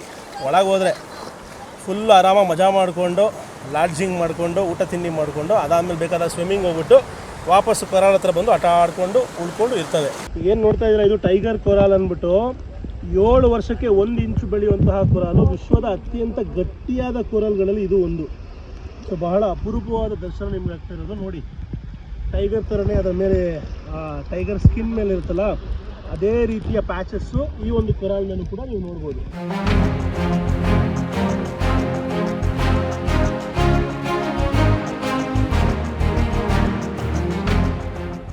ಜಗತ್ತಲ್ಲಿ 2 ಥರ ಕೊರಾಲ್ ಇರುತ್ತೆ. ಒಂದು ಹಾರ್ಡ್ ಗಟ್ಟಿಯಾದ ಕೊರಾಲು, ಇನ್ನೊಂದು ಸಾಫ್ಟ್ ಮೆತ್ತಗಿರುವಂತಹ ಕೊರಾಲು. ಆಗಲೇ ನೋಡಿದ್ರಿ ಟೈಗರ್ ಕೊರಾಲು, ಇದು ಗಟ್ಟಿಯಾದ ಕೊರಾಲು, ಜಗತ್ತಿನ ಅತ್ಯಂತ ಹಾರ್ಡೆಸ್ಟ್ ಕೊರಾಲು. ಈಗ ಅತ್ಯಂತ softest, one of the softest coral, sponge ರೀತಿಯಲ್ಲಿರುವಂತಹ ಸಾಫ್ಟ್ ಕೊರಾಲು. ಇದರ ಹೆಸರು ಯೆಲ್ಲೋ ಸ್ಪಾಂಜ್ ಕೊರಾಲ್. ನೀವು ಟೂರಿಸ್ಟ್ ಗೈಡ್ನ ತೊಗೊಳ್ಳೇಬೇಕಿಲ್ಲಿ. ಈ ಥರ ಟೂರಿಸ್ಟ್ ಗೈಡ್ಗಳು ಇರ್ತಾರೆ ಅಫಿಷಿಯಲ್ ಆಗಿ. ನಮ್ಮ ಬ್ರದರ್ ಕೂಡ ಅಫಿಷಿಯಲ್ ಟೂರಿಸ್ಟ್ ಗೈಡು. ಅವ್ರು ಏನಂದರೆ ಚಿಕ್ಕ ವಿಷಯಗಳನ್ನ ನಿಮಗೆ ತೋರಿಸ್ತಾರೆ. ನಾವು ಸುಮ್ಮನೆ ಏನೋ ಕಲ್ಲೋ ಮಣ್ಣೋ ಅನ್ಕೋತೀವಿ. ಅದರೊಳಗೆ ಅವರು ಕೊರಾಲಾಗಲಿ, ಮೀನುಗಳಾಗಲಿ, ಜೀವಿಗಳಾಗಲಿ, ವಸ್ತುಗಳಾಗಲಿ ಪ್ರತಿಯೊಂದನ್ನು ತೋರಿಸ್ತಾರೆ, ಹೇಳ್ತಾರೆ, ಎಕ್ಸ್ಪ್ಲೇನ್ ಮಾಡ್ತಾರೆ. ಎಲ್ಲ ಲೋಕಲ್ ಗೈಡ್ಸ್ನ ನಾವು ಸಪೋರ್ಟ್ ಮಾಡಬೇಕು. ನೋಡಿ, ಈ ಥರ ಯಂಗ್ಸ್ಟರ್ಸು ಇಲ್ಲೇ ಹುಟ್ಟಿರೋರು, ಇಲ್ಲೇ ಬೆಳೆದಿರೋರು, ನೀವು ಬಂದಾಗ ನೀವುಗಳು ಅಷ್ಟೇ ಲೋಕಲ್ ಗೈಡನ್ನು ತೊಗೊಳ್ಳಿ. ಅವರು ಪ್ರೀತಿಯಿಂದ, ಯಾವುದೇ ರೀತಿ ಕ್ಯಾಲ್ಕುಲೇಷನ್ ಇಲ್ಲ. 100 ಆ ಕಡೆ ಈ ಕಡೆ ಆಗುತ್ತೆ, ಬಟ್ ಇವರೆಲ್ಲರಿಗೂ ಒಂದು ಜೀವನ ಆಗುತ್ತೆ. ಬಹಳ ಪ್ರೀತಿಯಿಂದ, ವಿಶ್ವಾಸದಿಂದ ಪ್ರತಿಯೊಂದನ್ನು ತೋರಿಸ್ತಾ ಇದ್ದಾರೆ. Amit, thank you so much. अच्छा दिखा रहे हो, कंटिन्यू करेंगे, चलो. ಸಾಗರದ ಅಲೆಗಳು ದಡಕ್ಕೆ ಬಡಿದು ಮರಳಿ ಹೋಗುವಂತೆ ಕಷ್ಟಗಳು ಬಂದು ಹೋಗಲಿ, ಆದರೆ ನಿನ್ನ ಅಂತರಾತ್ಮದ ಸ್ಥಿರತೆ ಮತ್ತು ನಿನ್ನ ಮುಖದ ಮೇಲಿರುವ ಕಿರುನಗೆಗೆ ಮಾತ್ರ ಎಂದಿಗೂ ಬತ್ತದ ಜೀವನೋತ್ಸಾಹದ ಸಂಕೇತವಾಗಿರಲಿ. ಈ ನಿಮ್ಮ ಸಮುದ್ರದ ರಾಜ ಅಕ್ವಾಮ್ಯಾನ್ ಗ್ಲೋಬಲ್ ಕನ್ನಡಿಗ ಸಮುದ್ರದ ದಡದಲ್ಲಿ ಕೂತ್ಕೊಂಡು ರೆಸ್ಟ್ ಮಾಡ್ತಿದ್ದಾನೆ ತನ್ನ ಕಿಂಗ್ಡಮ್ನಲ್ಲಿ. ನಮ್ಮ ಕಿಂಗ್ಡಮ್ ಕೊರಾಲಿಂದ ಮಾಡಿರೋ ಕಿಂಗ್ಡಮ್ ಹೆಂಗಿದೆ ನೋಡ್ರಿ. ಆಹಾ, ಸಿಂಹದ ಗುಹೆ ಥರ ಇದೆ. ಒಳಗೆ ತೋರಿಸ್ತೀನಿ, ಬನ್ನಿ. ಇಲ್ಲಿ ಒಳಗೆ ಹೆಂಗಿದೆ ಜಾಗ ಅಂತ ತೋರಿಸ್ತೀನಿ. ತಂಪಾಗಿ ತಣ್ಣಗೆ, ಆಹಾ ಹೆಂಗಿದೆ ನೋಡಿ. ಒಳಗೆ ಹೋಗಿ ಮಲ್ಕೊಂಡ್ಬಿಡ್ಬೋದು ಶಿವ ಅಂತ. ಇದೇ ಕೊರಾಲ್ಸು, ಸತ್ತೋಗಿರೋ ಕೊರಾಲ್ಸು. ಭಾಳ ಚೂಪಾಗಿರುತ್ತೆ, ಹುಷಾರಾಗಿರ್ಬೇಕು ನಡಿಬೇಕಾದ್ರೆ. ಆಹಾ, ರೆಸ್ಟಿಂಗ್ ಜಾಗ ತುಂಬ ಚೆನ್ನಾಗಿದೆ. ಒಳ್ಳೆ ಮೆಡಿಟೇಷನ್ ಮಾಡಿಕೊಂಡು ಆರಾಮಾಗಿ ಕೂತಿರ್ಬೋದು. ಸಮುದ್ರದ ಬಿಸಿ ಹಾಗೆ ಕಾವು ಹ್ಯುಮಿಡಿಟಿನ ತಪ್ಪಿಸ್ಕೊಳ್ಳೋದಕ್ಕೆ ಇದಕ್ಕಿಂತ ಬೇರೆ ಒಂದು ಜಾಗ ಸಿಗಲ್ಲ ನಿಮಗೆ ಇಡೀ ಒಂದು ಐಲ್ಯಾಂಡಲ್ಲಿ. Best spot. ನೀವು ಬಂದಾಗ ಇಲ್ಲಿ ಫೋಟೋ ತೆಗೆದು ನನಗೆ ಟ್ಯಾಗ್ ಮಾಡಿ. ನೋಡಿ, ಇದನ್ನು ಸಮುದ್ರದ ಬಟ್ಟಲುಗಳು ಅಂತ ಕರಿಬೋದು. ಹೇಗೆ ಕೊರಾಲ್ ಮೇಲೆ ಚಿಕ್ಕ ಚಿಕ್ಕ ಚಿಕ್ಕ ಬಟ್ಲು ಫಾರ್ಮ್ ಆದಂಗೆ ಇದೆ, ಅದರೊಳಗೆ ನೀರು ಕೂತಿದೆ. ಚೆನ್ನಾಗಿ ಕಾಣಿಸ್ತದೆ ಅಲ್ವಾ? ನೋಡಿ, ಬ್ರದರು ಒಂದು ಖಾಲಿ ಬಾಟ್ಲ್ ಎತ್ಕೊಂಡ್ರು, ಯಾರೋ ಟೂರಿಸ್ಟ್ ಬಿಸಾಕಿ ಹೋಗಿರೋದು. ಬಹಳ ನೋವಾಗುತ್ತೆ. ನೋಡಿ, ಇವರೆಲ್ಲ ಗೈಡ್ಗಳಿಲ್ಲಿದ್ದು ಎಷ್ಟು ಕಷ್ಟಪಟ್ಟು ಈ ಜಾಗವನ್ನು ಹೆಂಗೆ ಇಟ್ಟಿದ್ದಾರೆ ನೋಡಿ. ಏನೂ ಸಿಗಲ್ಲ. ಕೆಲವು ಕಡೆ ಥೈಲ್ಯಾಂಡಿಂದ, ಫಿಲಿಪೀನ್ಸಿಂದ, ಇಂಡೋನೇಷ್ಯಾ ಕಡೆಯಿಂದ ಹರಿದು ಬರುವಂತಹ ಅವ್ರ ಬಾಟ್ಲ್ಗಳು ಸಿಗುತ್ತೆ. ಅದಕ್ಕೆ ನಾವು ಹೊಣೆಗಾರಲ್ಲ. ಆ ನನ್ನ ಮಕ್ಕಳು ಅರ್ಥ ಮಾಡ್ಕೋಬೇಕು ಅದನ್ನು. ಆದರೆ ನಮ್ಮ ಕಡೆಯಿಂದಂತೂ ನಾವು ಆದಷ್ಟು ನೋಡಿ, ಇಲ್ಲಿಯ ಐಲ್ಯಾಂಡ್ ಜನಗಳು ತುಂಬ ಕಷ್ಟಪಟ್ಟು ಬಾಟಲ್ಸ್ ಇಲ್ದಿರೋಂಗೆ, ಪ್ಲಾಸ್ಟಿಕ್ ಇಲ್ದಿರೋಂಗೆ ಮಾಡ್ತಾಯಿದ್ದಾರೆ. ಆದರೆ ಬಂದವರು ಹೆಂಗಂದ್ರೆ ಹಂಗೆ ಬಿಸಾಕಿ ಹೋಗ್ತಾರೆ. ದಯವಿಟ್ಟು ಯಾರು ಪ್ಲಾಸ್ಟಿಕ್ ಬಿಸಾಕಬೇಡಿ. ನಿಮ್ಮ ಬ್ಯಾಗ್ ತೊಗೊಂಬನ್ನಿ, ಬ್ಯಾಗ್ ಒಳಗೆ ಹಾಕ್ಕೊಂಡು ಒಂದು ಎಕೋ ಫ್ರೆಂಡ್ಲಿ ಟೂರಿಸಮ್ನ ಮಾಡೋಣ. Thank you. ಅಚ್ಚಾ ರಕ್ನೆಗೆಲ್ಲಿ ಇಲ್ಲಿ ನೋಡಿ, ಕನ್ನಡಿಗರು ಸಿಕ್ಕಿದ್ದಾರೆ ಇಬ್ಬರು. ಬ್ರದರ್ ಹೆಸರೇನು? ಡಾಕ್ಟ್ರು. ವಾವ್ ಸರ್, ಈ ಊರಲ್ಲಿ 2 ಡಾಕ್ಟರ್ ಇರೋದಂತೆ ಇಡೀ ಐಲ್ಯಾಂಡಲ್ಲಿ. ನೀವು 3ನೇವರು. ಯಾವ ಡಾಕ್ಟ್ರು ಸರ್ ನೀವು? ವಾವ್. ಮೇಡಮು ENTನಾ? Wow, ENT surgeon madam. ಹಾಗೆ ಡಾಕ್ಟರ್ ಸರ್ ಬಂದಿದ್ದಾರೆ. ಭಾಳ ಖುಷಿ ಆಯಿತು. ಮೈಸೂರಲ್ಲಿ ಯಾವ hospital? Very nice, very nice. ಭಾಳ ಖುಷಿ ಆಯಿತು ಮೇಡಮ್. ಕನ್ನಡಿಗರು ನೋಡಿ, ಗ್ಲೋಬಲ್ ಕನ್ನಡಿಗ ವಾಹಿನಿ ನಮ್ಮದು. ನಾನು ಓದಿದ್ದು ಮೈಸೂರಲ್ಲೇ, ಮರಿಮಲ್ಲಪ್ಪ ಮತ್ತು ರೋಟ್ರಿ ವೆಸ್ಟ್. ನೋಡಿ, ಚೆಕ್ಔಟ್ ಮಾಡಿ. ವಿಶ್ವವನ್ನು ಕನ್ನಡದಲ್ಲಿ ತೋರಿಸುವಂಥ ಪ್ರಯತ್ನ. ಜೈ ಕರ್ನಾಟಕ. ಸಮುದ್ರದ ಬಿಸಿಲಿನಲ್ಲಿ ಭಸ್ಮವಾದ ನಂತರ ಇಲ್ಲಿ ಬಂದು ಒಂದು ಅಂಗಡಿಯಲ್ಲಿ ಕೂತಿದ್ವಿ. ಇಲ್ಲಿ ಆಂಪನ ಫೇಮಸ್ ಅಂತೆ, ಅಂದರೆ ಮಾವಿನಕಾಯಿ ಜ್ಯೂಸ್. हाँ इल्ला मैडम, हमारा दोस्त ने बोला है अमित आम पन्ना ही पीना है. हाँ, ये क्या दे रहे हो? ये मैंगो खाने के लिए दे रहे हो? खाने के लिए मैंगो दे रहे हैं. वाह ये वाह. है मैंगो. इल्ली ये है मैंगो. ये है मैंगो.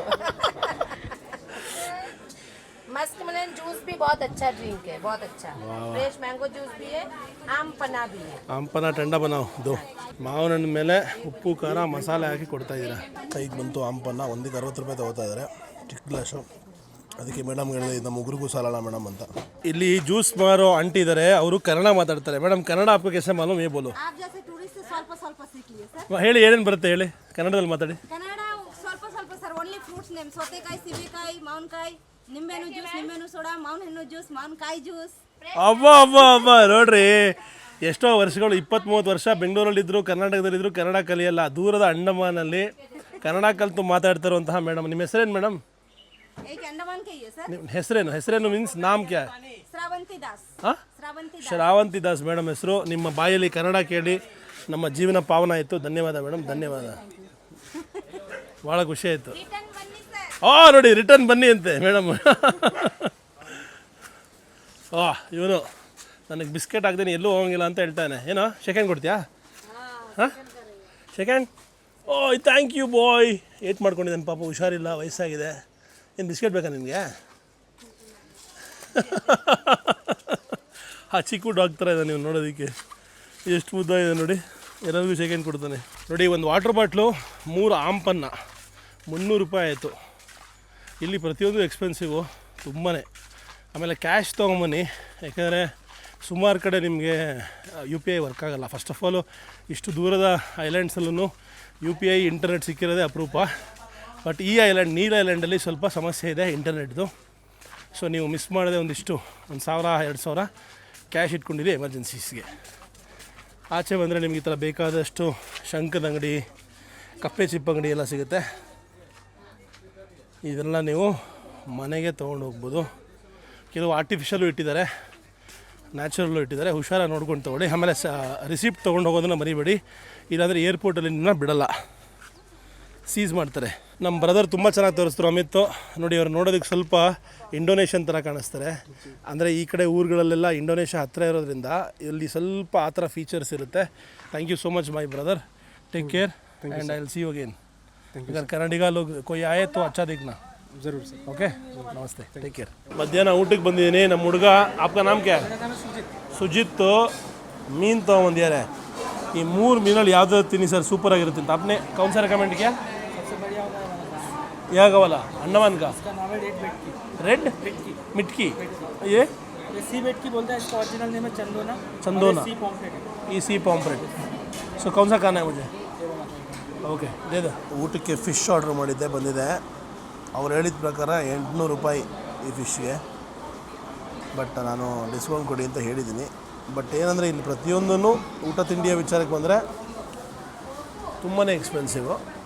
ಬಟ್ ಏನೂ ಮಾಡೋಕ್ಕಾಗಲ್ಲ, ಬೇರೆ ಆಪ್ಷನ್ ಇರೋಲ್ಲ. ಇಲ್ಲಿ ವೆಜಿಟೇರಿಯನ್ ಆಪ್ಷನ್ಸ್ ಇದೆ. ಒಂದು ವೆಜ್ ಊಟ ಮಾಡಬೇಕು ಅಂದ್ರೂ 500-400 ರುಪೀಸು. ಸೊ ಫಿಶ್ ಮೇಲೆ ನಿಂಬೆಹಣ್ಣು ಹಿಂಡಿ ಬಾರಿಸೋಣ.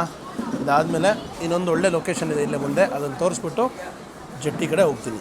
ಒಂದು ಇಸ್ರೇಲಿ ಸಲಾಡು ಮತ್ತು ಒಂದು ಫಿಶ್ ತೊಗೊಂಡಿದ್ದೀನಿ. ಫಿಶ್ದು ಮಸಾಲೆ ಮಾತ್ರ ಟಾಪ್ ಕ್ಲಾಸ್, ಮಾತಾಡೋಂಗಿಲ್ಲ, ತುಂಬ ಚೆನ್ನಾಗಿದೆ. ಮೀನು ಅಷ್ಟೇ ತುಂಬ ಜ್ಯೂಸಿಯಾಗಿ ಮಾಡಿದ್ದಾನೆ. ಮಸಾಲೆ ನೆನ್ನೆ ಮಾಡಿದ್ದಕ್ಕಿಂತ ಚೆನ್ನಾಗಿದೆ ಇದು. ಒಂದು ಮೀನು 800 ರೂಪಾಯಿ ಬಿಲ್ ಹಾಕಿದ್ದಾರೆ. ಇಸ್ರೇಲಿ ಸ್ಯಾಲಡ್ 150, ಲೈಮ್ ಸೋಡಾ 90, ಒಟ್ಟು 1040. ಡಿಸ್ಕೌಂಟು 140 ರೂಪಾಯಿ ಕೊಟ್ಟಿದ್ದಾರೆ. ದೊಡ್ಡ ಮನ್ಸು ಮಾಡಿ. ಬಟ್ ಮೀನು ಮಾತ್ರ ಸೂಪರಾಗಿತ್ತು. ರೆಸ್ಟೋರೆಂಟ್ ಹೆಸರು ಕಿರಣ್ ರೆಸ್ಟೋರೆಂಟು. ಇಲ್ಲಿ ಬೀಚ್ ಪಕ್ಕನೇ ಇರೋದು, ಇದು ಭರತ್ಪುರ್ ಬೀಚ್ ಪಕ್ಕನೇ. ಜಾಗನೂ ಚೆನ್ನಾಗಿದೆ. ಆಚೆ ಕಡೆ ತೆಂಗಿನ ಮರದ ನೆರಳಲ್ಲಿ ಆರಾಮಾಗಿ ಊಟ ಮಾಡ್ಬೋದು. ಅಕ್ಕಪಕ್ಕ 2-3 ರೆಸ್ಟೋರೆಂಟ್ ಇದೆ. ಒಬ್ಬರು ಹೋಗ್ತಾ ಇಲ್ಲ, ಎಲ್ಲರೂ ಇಲ್ಲಿಗೆ ಬರ್ತಾಯಿದ್ದಾರೆ. ಅಂದರೆ ಅದರ ಅರ್ಥ ಏನಂದರೆ ಟೇಸ್ಟು ತುಂಬ ಚೆನ್ನಾಗಿದೆ ಅಂತ. ನಾ ಬ್ರದರ್ನ ಕೇಳಿದೆ, ಏನು ರೀ ಇಷ್ಟೊಂದು ಫುಲ್ ಇದೆ ಅಂದ್ಬಿಟ್ಟು ಇಷ್ಟೊಂದು ಕಾಸು ಹೇಳ್ತೀರಾ ಅಂತ. ಇಲ್ಲ ಸರ್, ಇದು ಆಫ್ ಸೀಸನ್ನು, ಕಾಲು ಭಾಗ ಜನ ಕೂಡ ಇಲ್ಲ. ಈ ಒಂದು ರೆಸ್ಟೋರೆಂಟ್ ನಮ್ಮದು ಫುಲ್ ಆದರೆ 1 ಅವರ್ ಅರ್ಧ ಗಂಟೆ ವೆಯ್ಟಿಂಗ್ ಎಲ್ಲ ಇರುತ್ತೆ ಅಂತ ಹೇಳಿದ್ರು. ಎಲ್ರದ್ದು ಅವ್ರದ್ದೇ ಆದ ಡಿಮ್ಯಾಂಡ್ಸ್ ಇರುತ್ತೆ. ಮತ್ತು ರುಚಿ ಚೆನ್ನಾಗಿರೋ ಜಾಗದಲ್ಲಿ ಡಿಮ್ಯಾಂಡ್ ಡೆಫಿನೆಟ್ಲಿ ಜಾಸ್ತಿ ಇದ್ದೇ ಇರುತ್ತೆ. ವೆಜಿಟೇರಿಯನ್ ಆಪ್ಷನ್ಸ್ ಕೂಡ ಸಾಕಷ್ಟಿದೆ. ಪವನ್ ಶಾಖಾಹಾರ ರೆಸ್ಟೋರೆಂಟ್ ಅಂದ್ಬಿಟ್ಟು. ಸೊ ವೆಜಿಟೇರಿಯನ್ಸ್ಗೂ ಏನೂ ತೊಂದರೆ ಆಗೋಲ್ಲ. ಭರತ್ಪುರ್ ಬೀಚಲ್ಲಿ ನೀವು ಈ ಆ್ಯಕ್ಟಿವಿಟೀಸ್ ಎಲ್ಲ ಮಾಡ್ಬೋದು. ಗ್ಲಾಸ್ ಬಾಟಮ್ ಬೋಟು 800 ರೂಪಾಯಿ, ಸ್ನಾರ್ಕ್ಲಿಂಗ್ ಫುಲ್ ಮಾಸ್ಕು 1000 ರೂಪಾಯಿ, ಜೆಟ್ ಸ್ಕೀ ವಾಟರ್ ಸ್ಕೂಟ್ರು 600 ರೂಪಾಯಿ, 2 ನಿಮಿಷ ಕೊಡೋದು, ಬನಾನಾ ರೈಡು 600 ರೂಪಾಯಿ, ಸ್ಪೀಡ್ ಬೋಟು 600 ರೂಪಾಯಿ. ಇದೆಲ್ಲ ಇಲ್ಲಿ ನಡೆಯುತ್ತೆ. ಸ್ಕೂಬಾ ಡೈವಿಂಗು ವಿತ್ ಬೋಟು 4500 ಅಂತ ಇಲ್ಲಿ ಬರೆದಿದ್ದಾರೆ. ಸೊ ಇಲ್ಲಿ ಸಾಕಷ್ಟು ಜನ ಆ್ಯಕ್ಟಿವಿಟೀಸ್ ಮಾಡ್ತಾ ಇರ್ತಾರೆ. ಹಾಗೆ ಲಾಕರ್ ರೂಮ್ ಕೂಡ ಮಾಡಿದ್ದಾರೆ. ಇಲ್ಲಿ ಜೆಂಟ್ಸ್ ಆ್ಯಂಡ್ ಲೇಡೀಸ್ಗೆ ಸಪ್ರೇಟಾದ ಟಾಯ್ಲೆಟ್ಸ್ ಕೂಡ ಮಾಡಿದ್ದಾರೆ. ಇಲ್ಲಿ ಸೇಫ್ ಲಾಕರ್ ಮಾಡಿದ್ದಾರೆ ನೋಡಿ. ಇಲ್ಲಿ 50 ರೂಪಾಯಿ ಒಂದರೊಳಗೆ ಇಡೋದಕ್ಕೆ. ಇಲ್ಲೆಲ್ಲ ಲಾಕರ್ಸ್ ಇದೆ.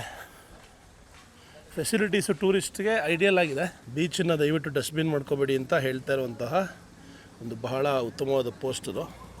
ಸ್ವಾಗತ ಎಲ್ಲರಿಗೂ ಭರತ್ಪುರ್ ಬೀಚ್ಗೆ. ಆಹಾ, ತಣ್ಣಗೆ ಗಾಳಿ ಬೀಸ್ತಾ ಇದೆ, ಒಳ್ಳೆ ಶೇಡ್ ಇದೆ. ಇಲ್ಲಿ ಕುಲ್ಫಿ ಮಾಡ್ತಾ ಇರ್ತಾರೆ. ಶೆಕೆ ಆದರೆ ಒಂದು ಕುಲ್ಫಿ ತಿನ್ಬೋದು. ಅಂಕಲ್ ಮಾಡ್ತಾಯಿದ್ದಾರೆ ಕುಲ್ಫಿನ ನೋಡಿ. ಎಲ್ಲರೂ ಟೂರಿಸ್ಟ್ ಎಲ್ಲ ಬಂದು ಆರಾಮಾಗಿ ಚಿಲ್ ಮಾಡ್ತಾಯಿದ್ದಾರೆ. ಆಹಾ, ಚೆನ್ನಾಗಿ ಹಾಸ್ಕೊಂಡು ಆರಾಮಾಗಿ ಮಲಗಿದ್ದಾರೆ ನೋಡಿ. ಒಂದೊಂದು ಬೀಚು ಒಂಥರ ಇದೆ. ಒಂದು ಬೀಚ್ ಅವಾಗಲೇ ಹೋಗಿದ್ವಿ, ಲಕ್ಷ್ಮಣ್ಪುರ್ ಬೀಚ್ 2. ಅಲ್ಲಿ ಬರೀ ಕೊರಾಲ್ಸು. ಇಲ್ಲಿ ಸಮುದ್ರದ ದಂಡೆಯಲ್ಲೇ ಮರಗಳು ರೆಸ್ಟ್ ಮಾಡೋದಕ್ಕೆ. ಅಂದರೆ ಅದನ್ನು ನೋಡ್ಕೊಂಬಂದು ಇಲ್ಲಿ ಊಟ ಗೀಟ ಮಾಡ್ಕೊಂಬಂದರೆ ಈ ಜಾಗದಲ್ಲಿ ಆರಾಮಾಗಿ ನೀವು ನಿದ್ದೆ ಮಾಡ್ಬೋದು, ಒಂದು ಸ್ವಲ್ಪ ರೆಸ್ಟ್ ತೊಗೋಬೋದು, ಒಂಚೂರು ಏನಾದರೂ ಕಾಫಿ ಟೀ ಕುಡ್ಕೊಂಡು ಆರಾಮಾಗಿ ಚಿಲ್ ಮಾಡ್ಬೋದು ಸಂಜೆವರೆಗೂ. ಈ ಥರ ನೆರಳು ಸಮುದ್ರದ ದಡದಲ್ಲಿ ಸಿಗೋದು ಬಹಳ ಬಹಳ ಅಪರೂಪ ಅಂತಲೇ ಹೇಳ್ಬೋದು. ಆಹಾ, ನಿಜವಾಗ್ಲೂ ಬಹಳ ಸೊಗಸಾಗಿದೆ. ಆಹಾ, ತುಂಬ ಚೆನ್ನಾಗಿದೆ ರೀ. ಬೀಚ್ದು ನೀರು ಹೇಗಿದೆ ಅಂತ ಹೇಳ್ತೀನಿ. ಬೀಚ್ ಕೂಡ ತುಂಬ ಆಟ ಆಡೋ ಥರ ಇದೆ. ಆಳ ಏನು ಹೆಚ್ಚಾಗಿಲ್ಲ, ಬೆಚ್ಚಗಿದೆ ನೀರು. ನೆನ್ನೆ ಮೊನ್ನೆಲ್ಲ ಬರೀ ಬೀಚಲ್ಲೇ ಇದ್ನಲ್ಲ, ಸೊ ಇವಾಗ ಮತ್ತೆ ಇಳಿಯೋಕ್ಕೆ ಹೋಗಲ್ಲ. ಓ ಬಿಜಾಪುರ ಮೇಡಮ್, ಹೇಗಿದ್ದೀರಾ? ನಾವು ಬೆಂಗಳೂರು ಮೇಡಮ್. ಹಾಂ, ಹೌದಾ? Very good very good. ನಮ್ಮ ಚಾನಲ್ ಸಬ್ಸ್ಕ್ರೈಬ್ ಮಾಡಿ ನೀವೆಲ್ಲ. ನೀವು ಬರ್ತೀರಾ? ಗ್ಲೋಬಲ್ ಕನ್ನಡಿಗ. ಹಾಂ, ಗ್ಲೋಬಲ್ ಕನ್ನಡಿಗ. ಹಾಂ, ಏನು ನಿಮ್ಮ ಹೆಸರು? ಶಿಲ್ಪ ಅವರು. ನೀವು? Nice meeting you. ಸಾಕಷ್ಟು ಜನ ಕನ್ನಡಿಗರು ಕೂಡ ಅಂಡಮಾನ್ ಸುತ್ತಾಡೋಕ್ಕೆ ಬಂದಿದ್ದಾರೆ. ತುಂಬ ಜನ ಸಿಕ್ಕಿದ್ರು. ಆಳನೇ ಇಲ್ಲ ನೋಡಿ, ಅಷ್ಟು ದೂರ ಹೋಗ್ಬೋದು ನೀವು. ಅಲ್ಲಿವರೆಗೂ ಹೋದರೂ ನಿಮಗೆ ಸ್ವಲ್ಪನೂ ಆಳ ಇಲ್ಲ. ಆಮೇಲೆ ಮೇಯ್ನ್ ನೀವು ನೋಡ್ಕೋಬೇಕಾಗಿರೋದು ಫ್ಲ್ಯಾಗ್ ಹಾಕಿರ್ತಾರೆ ಇಲ್ಲಿಯ ಲೋಕಲ್ ರೆಸ್ಕ್ಯೂವರ್ಸು. ಅಲ್ಲೊಂದು ಫ್ಲ್ಯಾಗ್ ಹಾಕಿರ್ತಾರೆ ನೋಡಿ, ಅಲ್ಲೊಂದು ಫ್ಲ್ಯಾಗ್ ಹಾಕಿದ್ದಾರೆ ನೋಡಿ. ಕರ್ನಾಟಕ ಬಾವುಟದ ಉಲ್ಟಾ ಫ್ಲ್ಯಾಗು, ಅಲ್ಲೊಂದು ಫ್ಲ್ಯಾಗ್ ಹಾಕಿದ್ದಾರೆ, ಮತ್ತು ಈ ಕಡೆ ಒಂದು ಫ್ಲ್ಯಾಗ್ ಹಾಕಿದ್ದಾರೆ. ಈ 2 ಫ್ಲ್ಯಾಗ್ ಮಧ್ಯೆ ನೀವು ಸ್ವಿಮ್ಮಿಂಗ್ ಮಾಡ್ಬೋದು ಅಂತ ಅರ್ಥ. ಅದು ಬಿಟ್ಟು ಆ ಕಡೆ ಈ ಕಡೆ ಹೋಗಬೇಡಿ ಅಂತ. ಯಾಕೆಂದರೆ ಅವರ ಕಣ್ಣಿನ ದೃಷ್ಟಿ ಇಷ್ಟನ್ನ ನೋಡುವಷ್ಟಿರುತ್ತೆ. ಅದು ಬಿಟ್ಟು ನೀವು ಆ ಕಡೆ ಈ ಕಡೆ ಹೋಗ್ಬಿಟ್ರೆ ಅವರು ರೆಸ್ಪಾನ್ಸಿಬಲ್ ಆಗಿರಲ್ಲ. ಮತ್ತು ಇವರೆಲ್ಲ ಗೌರ್ಮೆಂಟ್ ಅಪಾಯಿಂಟೆಡ್ ಲೈಫ್ ಗಾರ್ಡ್ಸು. ಏನಾದರೂ ಪ್ರಾಬ್ಲಮ್ ಅಂದರೆ ಬಂದು ಸೇವ್ ಮಾಡ್ತಾರೆ ಮತ್ತು ಆ ಸೇಫ್ ಝೋನ್ನ ಕ್ರಿಯೇಟ್ ಮಾಡ್ತಾರೆ. ಎಲ್ಲಿ ಆಳ ಇಲ್ಲ ಅಥವಾ ಎಲ್ಲಿ ಆಳ ಇದೆ, ಎಲ್ಲಿ ಕೊರಾಲ್ಸ್ ಇದೆ, ಎಲ್ಲಿ ಡೇಂಜರ್ ಇದೆ, ಎಲ್ಲಿ ಕರೆಂಟ್ ಇದೆ ಅಂಥ ಜಾಗದಲ್ಲಿ ಫ್ಲ್ಯಾಗ್ ಹಾಕಲ್ಲ. ಸಾಧ್ಯವಾದರೆ ಲೈಫ್ ಗಾರ್ಡ್ಸ್ನ ಹೋಗಿ ಭೇಟಿ ಮಾಡಿಸ್ತೀನಿ, ಬನ್ನಿ. ಎಲ್ಲರೂ ಶಿವ ಅಂತ ಹೋಗಿ ಬೀಚ್ ಹೋಗಿ ಆಟ ಆಡ್ತಾರೆ, ಬಂದು ಇಲ್ಲಿ ಚಿಲ್ ಮಾಡ್ತಾರೆ. ಮರಳು ಕೂಡ ವೈಟ್ ಸ್ಯಾಂಡು ನೋಡಿ. ಹ್ಯಾವ್ಲಾಕಲ್ಲಿ ಇನ್ನೂ ಬಿಳಿ ಮರಳಿತ್ತು, ಇಲ್ಲಿ ಸ್ವಲ್ಪ ಕಂದು ಬಣ್ಣ ಇದೆ. Lifeguard, official lifeguards ಎಲ್ಲ ಪೈಪ್ಸ್ ಎಲ್ಲ ಇಟ್ಕೊಂಡಿದ್ದಾರೆ. ಸರ್ नमस्ते, थैंक यू सब टूरिस्ट का हेल्प करने के लिए, थैंक यू. प्रॉब्लम होता है इधर? हाँ कभी कभी, मगर इधर तो बहुत शैलो दिखता है ना, उधर तक एक्चुअली टाइड हाई नहीं है, अभी लो टाइड है. लो टाइड है. ओके जब हाई टाइड होगा ना यहाँ तक पानी आ जाएगा. ओके. तो वेव्स आएगा ना, तो यहाँ तक आएंगे. यहाँ तक आएंगे तो आपका यहाँ पे आपका इतना पानी यहाँ पे. इधर ही? हाँ यहाँ पे आप. और लोग डूब जाते हैं? हाँ उस टाइम में थोड़ा बहुत इंसिडेंट होता है. तो आप बहुत ज़्यादा नहीं, बहुत कम एरिया नहीं होता. 3 लोग होते हैं हमेशा. और एक जन है lunch. So you're all expert swimmers? Yeah. हाँ? You can swim in any sea? कोई भी समंदर में डालो आप, हाँ? कर लोगे? स्विमिंग कर लेंगे. कैसे सीखा आपने ऐसे स्विमिंग? हम लोग बचपन से यहाँ पे पला बड़े. हम लोग इतना जब था ना तब से हम लोग समुद्र में कूदते हैं. इल्ले हुट्टू बेಳೆದವರು ಅಂತ ಹೇಳ್ತಾ ಇದ್ದಾರೆ ಬ್ರದರು. हम लोगों का भी समंदर है कर्नाटका में. मैं कर्नाटका से आता हूँ. सो उधर भी समंदर है, मगर हमसे बहुत दूर है. हम तो सिर्फ स्विमिंग पूल में ही हमारे टाइम बिताए. हमको आदत नहीं है कि समुंदर देखते ही डर आ जाता है. आपको तो कुछ नहीं. हम लोग बचपन में जैसे स्कूल छुट्टी हो गया, संडे हो गया, सैटरडे सेकंड सैटरडे हो गया, सीधा समुद्र ग्रुप बना के आ जाएगा, नहाएंगे. आपका स्विमिंग पूल यही था? ये गाँव है ना, पहले यहाँ पे होटल नहीं था. होटल तो अभी टूरिज्म होटल ಏನು ಇರಲಿಲ್ಲ. ओके. 10 साल होता है. 10 साल या 8 साल इस तरह होता है जो टूरिस्ट के लिए होता. होटल सब बना. इससे पहले कुछ नहीं था यहाँ पे, खाली फार्मिंग. टूरिज्म से कुछ फ़ायदा हुआ है या ज़्यादा नुकसान ही हुआ है? लोकल आदमी है ना. बोलो सर. फायदा हुआ. हाँ? सबका फ़ायदा हुआ है? सबका फायदा होता है. ओके. नहीं, क्योंकि टूरिस्ट आके बहुत शैतानी किया तो उनसे भी प्रॉब्लम होता है ना. 90% नहीं करते ना. हाँ. सब अच्छे मूड में आते. के लिए आएंगे और क्या, सुबह आएंगे शाम को चले जाते हैं. तो आपके पास क्या क्या टूल्स होता है? हमारे पास इक्विपमेंट. हाँ. हमारा इक्विपमेंट रिंग बोया है. रिंग बोया. इसको रिंग बोया बोलते हैं. ओके. हमारे पास रोप है. हाँ. हमारे पास रेस्क्यू बोट है. वो बोट भी है? रेस्क्यू बोट है. हमारे पास स्पैन बोट है. ನೋಡ್ರಿ ಇಲ್ಲಿ ರೆಸ್ಕ್ಯೂ ಬೋಟ್ ಇದೆ ಅಂತ ಇವ್ರ ಹತ್ರ. ವಾವ್, ಎಲ್ಲ ಫೆಸಿಲಿಟಿ ಕೊಟ್ಟಿದ್ದಾರೆ. तो कितना मिनट लगेगा इसको लेके आने में? हाँ, उधर से उधर तक लेके. आपका 2 मिनट के अंदर उतर के 2 मिनट नहीं लगेगा. यहाँ से वो उसका ऊपर रखा है ना, वो खोल देने से 2 जन धक्का मार के लेके जाने के लिए आपका मुश्किल से 15 सेकेंड. 15 सेकेंड में आप वो बोट को समंदर में डाल देते हैं. तो एक बंदा अगर डूब रहा है, कितना समय है उसके पास? 6 मिनट होता है. हाँ? अगर डूबने के बाद अगर अनकॉन्शियस जैसे बेहोश हो गया, ये हो गया, तो उसको 6 मिनट ना. हाँ 6 मिनट होता है उसको रिकवर करने के लिए. उसको चेस्ट में वो थंपिंग करके पानी मुंह से निकलने के लिए. हाँ, उसको फर्स्ट एड देने के लिए या फिर वो जो CPR दे के जो भी करना, वो 6 मिनट के अंदर करना. 6 मिनट के अंदर हमको पानी से बाहर करना उसको. या फिर गया वो अगर डूबने का बाद. हाँ. अगर इससे पहले अगर वो बचाओ या कुछ सिग्नल दे रहे हैं तो हम लोग जाके तो लेके आ जाते हैं. ऐसे कुछ प्रॉब्लम है तो हुआ नहीं. किसी को रेस्क्यू किया कभी? कोई स्टोरी बोलो सर. स्टोरी क्या, जैसे आपका स्विमिंग करते करते पाँव में क्रैम्प आ जाते हैं ना. हाँ. पैर अगर पानी ठीक से नहीं पिया तो. हाँ, पानी ठीक से नहीं, ऐसे नॉर्मल भी होता है जो स्विमिंग करते करते नस चढ़ जाते हैं ना क्रैम्प पर. तो वो जैसा आपका नेक तक पानी में अगर स्विमिंग करेंगे तो जैसे क्रैम्प आ जाएगा, वो खड़ा नहीं हो पाएंगे. तो उसको वो जैसा वो सिग्नल कुछ देगा तो हम लोग तो देखते रहते हैं. तो उसके बाद उसको जाके हम लोग रेस्क्यू करके लेके किनारे में लेके आके बैठा के फिर थोड़ा बहुत अगर हमसे जितना होता, जितना हमारा ट्रेंड हुआ है फर्स्ट एड के बारे में. ಓಕೆ, ಫಸ್ಟ್ ಏಡ್ ಕಿಟ್ ಕೂಡ ಇಟ್ಟಿದ್ದಾರೆ ಇಲ್ಲಿ. ವಾಕಿ ಟಾಕಿ ಇದೆ, ಬೈನಾಕ್ಯುಲರ್ಸ್ ಇದೆ. ಆಲ್ಮೋಸ್ಟ್ ಸರ್ಕಾರ ಬಹಳ ಉತ್ತಮವಾದ ನಡೆಯನ್ನು ತಗೊಂಡಿದೆ. ಸಮುದ್ರದ ಅಂಚಿನಲ್ಲಿ ಇರುವಂತಹ ಸ್ವಿಮ್ಮರ್ಸ್ಗೆ ಕಾಪಾಡೋದಕ್ಕೆ ರೆಸ್ಕ್ಯೂರ್ಸ್ ಇದ್ದಾರೆ 4 ಜನ. ಎಲ್ಲ ಟೂಲ್ ಕಿಟ್ ಇದೆ, ಬೋಟ್ ಇಟ್ಕೊಂಡಿದ್ದಾರೆ. 2 ನಿಮಿಷದಲ್ಲಿ ಪಟಾರ್ ಅಂತ ಕರ್ಕೊಂಡ್ಬಂದ್ಬಿಡ್ತಾರೆ. ಮತ್ತು ಹೈ ಟೈಡ್ ಇದ್ದಾಗ ಎಚ್ಚರಿಕೆ ಕೊಡ್ತಾರೆ. ಸಾಕಷ್ಟು ಸಿಗ್ನಲ್ ಕೊಡೋದಕ್ಕೆ ಮೈಕ್ಗಳು ಇಟ್ಕೊಂಡಿದ್ದಾರೆ. ಅಂದರೆ ನಾವೇನು ಫಾರಿನ್ ದೇಶಗಳಲ್ಲಿ ನೋಡ್ತಾ ಇದ್ದೀವಿ ಫೆಸಿಲಿಟೀಸು, ಈಗ ಭಾರತ ದೇಶದಲ್ಲೂ ಕೂಡ ಅವೆಲ್ಲ ನೋಡ್ತಾ ಇರೋದು ನಮಗೆ ಬಹಳ ಖುಷಿಯ ವಿಷಯ, ಹೆಮ್ಮೆಯ ವಿಷಯ. ಇದೇ ರೀತಿ ನಾವು ಟೂರಿಸಮ್ನ ಡೆವಲಪ್ ಮಾಡೋದಕ್ಕೆ ಸಾಧ್ಯ. ಬಟ್ ಈ ಬೀಚ್ ಮಾತ್ರ ಎಕ್ಸೆಪ್ಷನಲ್ ಆಗಿದೆ, ತುಂಬಾ ಚೆನ್ನಾಗಿರುವಂತಹ ಜಾಗ. ಇಲ್ಲಿ ಈಗಷ್ಟೇ ಒಂದು ಕಪಲ್ದು ಫೋಟೋಶೂಟ್ ನಡೀತಾ ಇದೆ ನೋಡಿ. ಇಲ್ಲಿ ದೊಡ್ಡ ಮರ, ಎಷ್ಟು ದೊಡ್ಡ ಮರ ಇದು.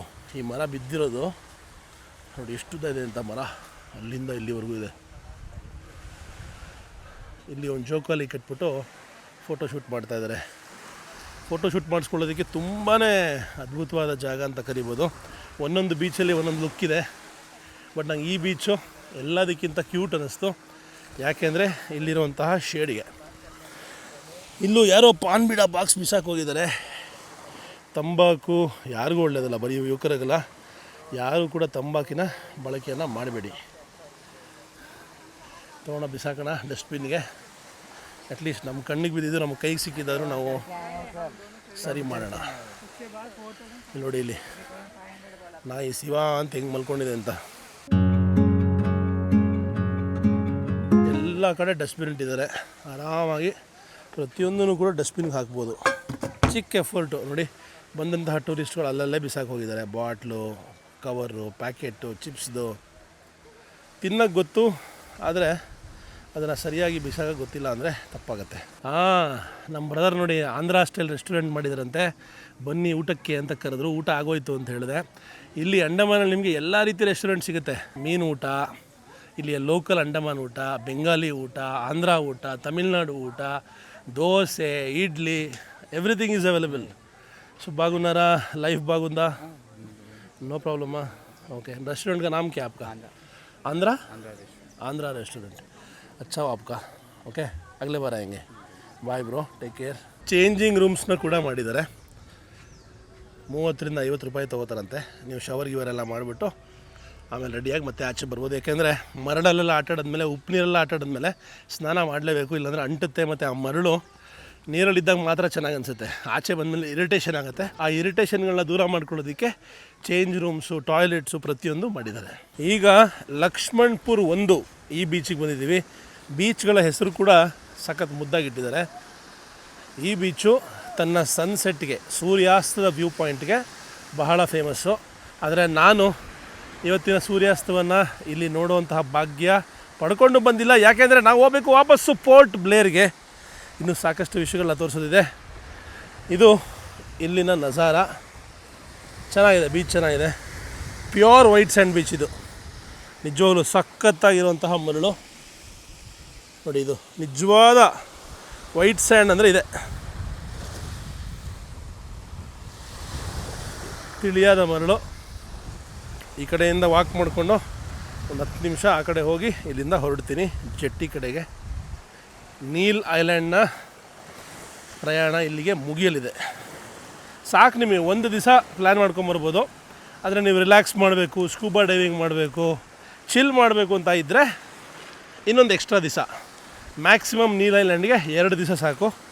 ನನ್ನ ಕೇಳೋದಾದರೆ ಅರ್ಜೆಂಟಲ್ಲಿದ್ದರೆ ಬೆಳಗ್ಗೆ ಹೋಗಿ ಸಂಜೆ ವಾಪಸ್ ಬರೋದು ಉತ್ತಮ. ಇದೊಂದು ಪರ್ಫೆಕ್ಟ್ ಸಿ ಶೇಪಲ್ಲಿರುವಂತಹ ಬೀಚ್ ಅಂತಲೇ ಹೇಳ್ಬೋದು. ಅಲ್ಲಿಂದ ನೋಡಿ ಹೀಗೆ ರೌಂಡಾಗಿದೆ. ಕಂಪ್ಲೀಟ್ ಆ ಕಡೆಯವರೆಗೂ ಹೋಗ್ಬೋದು. ಅದಕ್ಕೆ ಇಲ್ಲಿ ಸನ್ಸೆಟ್ ವ್ಯೂ ಪಾಯಿಂಟ್ ತುಂಬ ಚೆನ್ನಾಗಿರುತ್ತೆ. ಯಾಕೆಂದರೆ ಇಲ್ಲಿಂದ ಥ್ರೋ ತುಂಬ ಚೆನ್ನಾಗಿದೆ. ಇಲ್ಲಿನ ಮರ ಗಿಡಗಳ ಸೊಗಡನ್ನು ನೋಡಿ, ಒಂಥರ ಡಿಫ್ರೆಂಟಾಗಿದೆ ವೆಜಿಟೇಷನ್. ಇಲ್ಲಿ ಮಡಗಾಸ್ಕರ್ನ ನೆನಪನ್ನು ತರಿಸ್ತಾ ಇದೆ ನನಗೆ.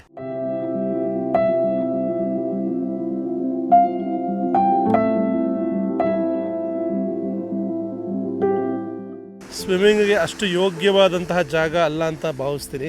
ಯಾಕಂದರೆ ಕರೆಂಟ್ ತುಂಬ ಹೆವಿ ಇದೆ. ಈ ಕಡೆಯಿಂದ ಎಳೆದು ಎಳ್ಕೊಂಡು ಹೋಗ್ತಾ ಇದೆ. ಸೊ ಸ್ವಿಮ್ಮಿಂಗಿಗೆ ಅಷ್ಟು ಉತ್ತಮವಾದ ಜಾಗ ಅಲ್ಲ. ಮೋಸ್ಟ್ಲಿ ಅದಕ್ಕೆ ಯಾರೂ ಸ್ವಿಮ್ಮಿಂಗ್ ಕೂಡ ಮಾಡ್ತಾಯಿಲ್ಲ. ಗಾರ್ಡ್ಸ್ ಏನೋ ಇದರಲ್ಲಿ ನೋಡಿ, ಗಾರ್ಡ್ಸ್ ಇದ್ದಾರೆ. ಬಟ್ ನನ್ನ ಪ್ರಕಾರ ಇದು ಅಷ್ಟು ಉತ್ತಮವಾದ ಜಾಗ ಅಲ್ಲ ಸ್ವಿಮ್ಮಿಂಗಿಗೆ. ನೋಡಿ ಹೆಂಗಿದೆ ಕರೆಂಟು.